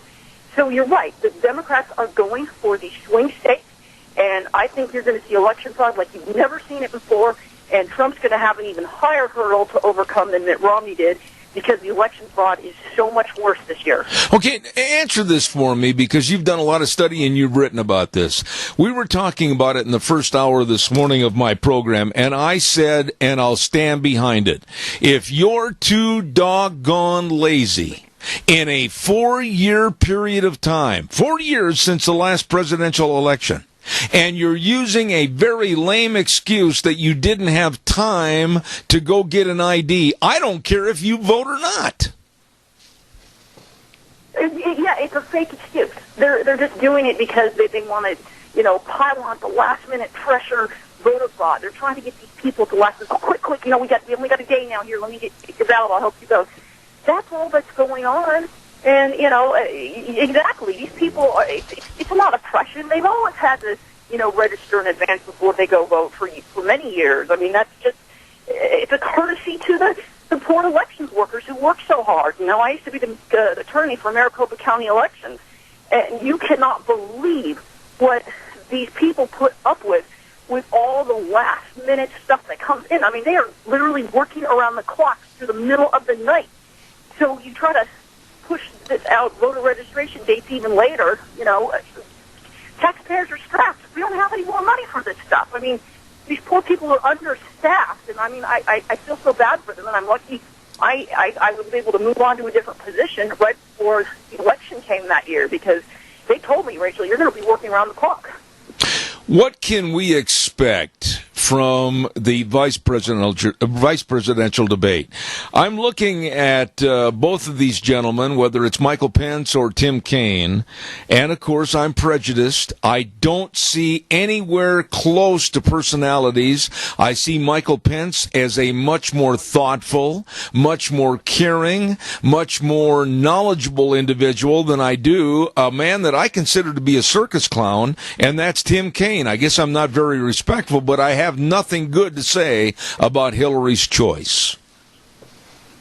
Yeah, I'm inclined to agree with you. I mean, the only thing that Tim Kaine has going for him, I guess, is compared to Hillary, he looks a little more moderate, and also the fact that he likes to go for the jugular. He'll say something nice in response, but then boom, he'll go and he'll attack you. So you got to watch out for a little of that during the debate. But again, you're right. Mike Pence, he's brilliant. He's eloquent. He knows the issues. He's a Christian conservative, so he's going to bring in, the evangelical base, all that. And so I think Pence is going to come across on top, and he's got to, because, people didn't think Trump performed so well. Of course, I wrote an article about last week's debate where I pointed out, even though Trump didn't perform that well, Hillary performed worse. Now, you did have on your headline for the stream, no, mainstream media, Hillary did not win the first debate. Now, you, as a woman, wrote that story and you said, no, she didn't win. She actually came out far, far less than Donald Trump. Why did you come up with that synopsis on that debate? There were a whole bunch of reasons. I mean, one, she reverted to her, nasty, acerbic, condescending, arrogant manner of speaking. And I think she did that, my gut instinct is she did that because of her health problems. Instead of trying to be the nicer, kinder, gentler, softer Hillary she's tried to be recently, she just went with comfort zone because she wanted to avoid a coughing attack or, maybe she's got Parkinson's and those symptoms. So first of all, she came across as very unlikable. Second of all, she had no valid excuses for a lot of the things that Trump brought up. And every time she would go off on him, he'd interrupt her and hit him a little jab, little jibe, and refuse her every time. So I think she just came across as phony, fake. She told many things that weren't accurate. It wasn't just Trump, and a lot of the things that they said Trump said inaccurately were just bogus. And I think I don't know, I didn't bring this up in my article, but like one of the things they would attack him for is saying he was endorsed by ICE. Well, guess what? Senator John McCain says every year, I'm endorsed by Arizona Right to Life. Well, I used to be on the board of Arizona Right to Life, and that's not true. We would lose our tax-exempt status if we endorsed him. Our PAC endorsed him. And he doesn't care, and he doesn't bother with the facts, doesn't bother with the truth, but nobody ever calls him out on it. So it's the same thing. Trump says ICE endorsed him. He meant ICE's union endorsed him. But because politicians get sloppy like this all the time, for people to say, oh, that's false, Trump lied again. Oh, come on, please. Let me ask you about Hillary's health. Now, I've been accused of using her health as a negative, and they said, Zeb, don't go there, et cetera, et cetera. Now, here's my observations, and I want you to tell me if I'm wrong. I have really watched Hillary over the last year with the various newscasts and the various speeches she's given and watched the news clips. And then I saw one this weekend where she was sitting on a stage, and I noticed the woman looked extremely swollen and uncomfortable. And I said to my wife, and I've said to many others, this lady is not at all in good health. Please tell me if you think I'm being too picky when I start saying things like I did earlier this morning. Yeah, and I wrote an article about this as well on how people are now speculating she has Parkinson's, and these are like respected doctors, prestigious doctors who are saying this, and it's not just one doctor. And one of the doctors even thinks she's in the severe stages of Parkinson's disease. And here's why it is relevant. You know, one, the presidency ages you twice as fast as the general population.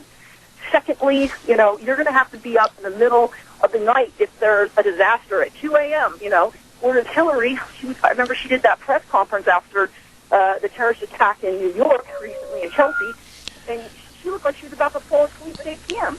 And thirdly, you know, people should vote for who is going to be the president. If Hillary is going to be unable to carry out her duties, then it's going to be Tim Kaine, and that's not who we're voting for. We're voting for Hillary. So I think the woman is not fit to perform the job, and we're all just lying to ourselves by ignoring it. All right. I'm having a little trouble hearing you. I think if you're on a cell phone, I need you to hold it really still, Rachel. I don't know. All of a sudden, I had a little trouble hearing you. Let me ask you, if you were Trump's manager and you saw the first debate and you saw how he was basically enticed to getting into certain areas that he really couldn't make a rebuttal on, what would you tell him as they head into debate number 2? You know, maybe this is my style, and I might be different from other people, but I always over-research everything, and I never stop. And so my advice to him would be, you just have to live this and breathe this. I mean, Hillary's been living and breathing this for 30 years. I mean, you know, Trump doesn't have that advantage. He's new to politics. So I would just overcompensate. And, like, you know, I do your show this morning, and I hadn't even written an article about the vice presidential debate. Do I just go on your show without preparing? No. I spent a good half an hour researching the vice presidential debate, so I would be prepared on your show. And I get the feeling Trump is not preparing enough. Is she still there? Did we lose her? Oh, can you hear me? You're back. Go ahead. You said Trump wasn't prepared enough. Pick it up at that juncture, please. Yeah, I just don't think he was prepared enough. He's not living and breathing every minute of these issues. And to me, that's the only way that I'm ever prepared when I do public speaking or radio shows. I have to live and breathe the issues and always be on them. And, you know, maybe Trump just, you know, people say he doesn't really want to be president, and maybe there's some of that coming through where he just isn't putting in the necessary hours to be on top of this. And I'm not being critical of him. I couldn't do it.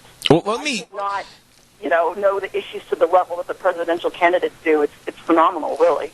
Well, let me just say this. I think, and boy, I don't care. Somebody's going to be offended when I say this, but it's the truth. I think that absolutely, if you throw your hat into the ring to be president of the United States, I don't care if you're male or female, that doesn't even represent itself as a possible question mark as to be talked about. You should be treated the same, and if you stand one way on issues, I think you should be attacked. I think Hillary played a card the other night when she brought up the Miss Universe pageant of 20 years ago, and I thought that Trump should have absolutely turned around and been as nasty to Hillary bringing up Big Bubba. That would have been the time to do it, and he didn't do it. Your thoughts? You are exactly right. He let her have a free pass, and he even admitted after the debate that he's going to have to be a little more aggressive in the future. I just can't stand the way she's running on the woman card. You know, that shouldn't be a reason to vote for someone, and especially since, you know, a lot of women are feminists who have different viewpoints. I'm not going to vote for someone because they're a woman, because it could be somebody like Hillary. And the feminists are hypocrites because they sure wouldn't support a conservative woman. So the woman card is fake. It's a farce. It's meant to lure independent women. And, you know, bringing up that Machado woman from 20 years ago, well, you know what? Society wasn't as politically correct 20 years ago. And so when Trump said that, granted it wasn't cool, but people everywhere were saying things like that 20 years ago. And, you know, he probably wouldn't say something like that again today. Do you think, one final thought here this morning, Rachel, do you think that it's too little, too late, the drip out of the faucet has got a lot of water buildup, but it's not going to carry the ball in the election? In other words, do you think this second debate, even if Trump walks out of there absolutely the winner of the debate, it's too late? No, I don't, because there are still some things that are going to be happening. Again, I hope people haven't all voted their early ballot, but you probably heard that Julian Assange of WikiLeaks was supposed to hold a press conference on Tuesday revealing the, surprise about Hillary Clinton that could seriously influence the election. So if he still releases something like that, there's still a few cards at play that could tip the election to Trump. Well, I've certainly enjoyed our conversation, and I hope that you and I are correct in our assumption. I think we've got a quick call. Caller, go ahead real fast, and I've got to take a weather break, but go ahead quickly. Yes, well, when it comes down to this thing, we need to win the election. And when you talk about Trump and the Rust Belt and how passionate he is about jobs, the economy, fiscal responsibility, the people that were listening to the debate who really wanted to hear what was real and true, I believe that for the first 20, 30 minutes and during the course of the debate, he talked about those very things. And in the Rust Belt, their signs were once, 95% Obama, 5% whoever. Now they're 95% Trump, 5% Hillary. And this is in other states besides Ohio. I just get the feeling that maybe there's a silver lining. Thank you. All right. Respond to that if you would, please, Rachel. Go ahead. Yeah, I agree with the caller that Trump actually did better in the debate talking about the issues than people give him credit for. And the problem is, half the problem is the media. The media was going to say that Clinton won, whether she did or didn't. And I won't go on for too much longer, but I just have to point out a friend of mine told me he kept switching back and forth from Democrat to Republican Party to run for office because he realized if he had no money, he wouldn't need it running as a Democrat because the media would give him all the publicity he needed. Well, I want to tell you how much I appreciate your call on my program this morning. And, of course, we're talking to Rachel Alexander with The Stream. Thank you so much. And I'm going to be on the phone with you before the election. We'll do it again. Thank you so much. I appreciate it. God bless. All right. Thank you. Wonderful lady right there and talking about the politics of the presidential election. Who's ahead really in the polls, what's going on behind the scenes, Hillary's health, etc. And there's a lot more that we don't know. Now, to what Julian Assange is going to do possibly tomorrow to throw a lot more dirt, if you will, into this election against Hillary Clinton, I'm really looking forward to this, if anything comes out. Claims that they found emails that are, in some terminology, dynamite against the Hillary campaign. So we'll wait and see.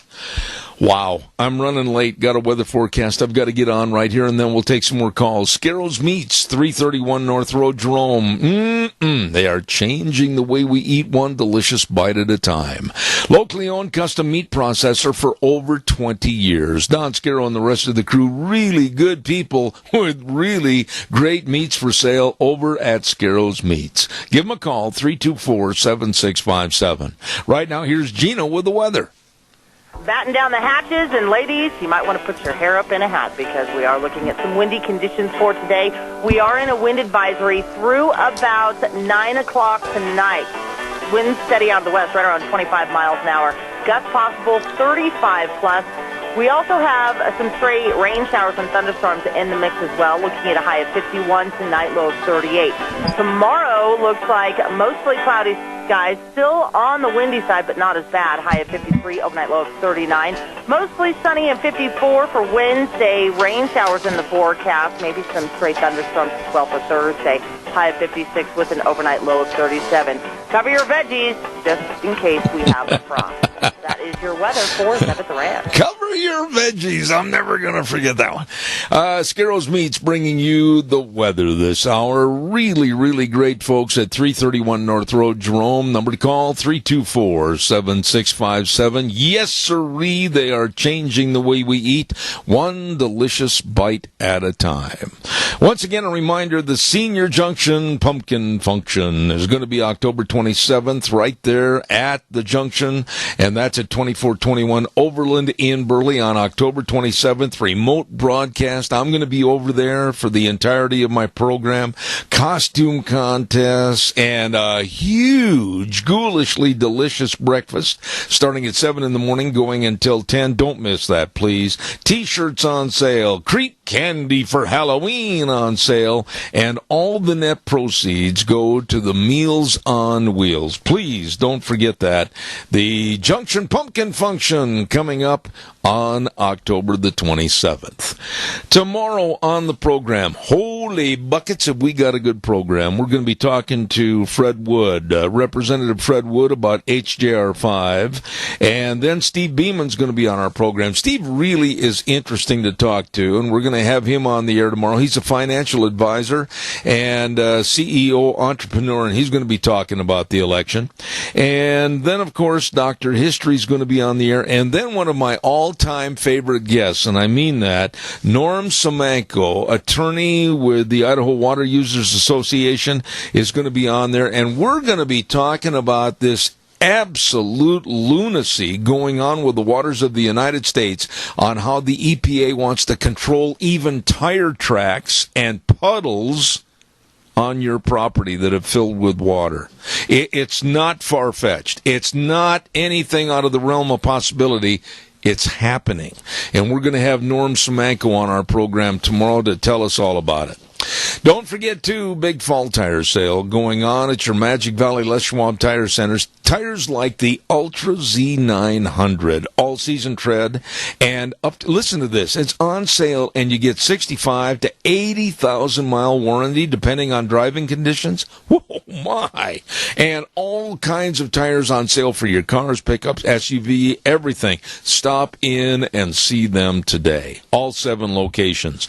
The best in brake service with professionally trained technicians and the brake industry's best warranty. Oh, my goodness, yes.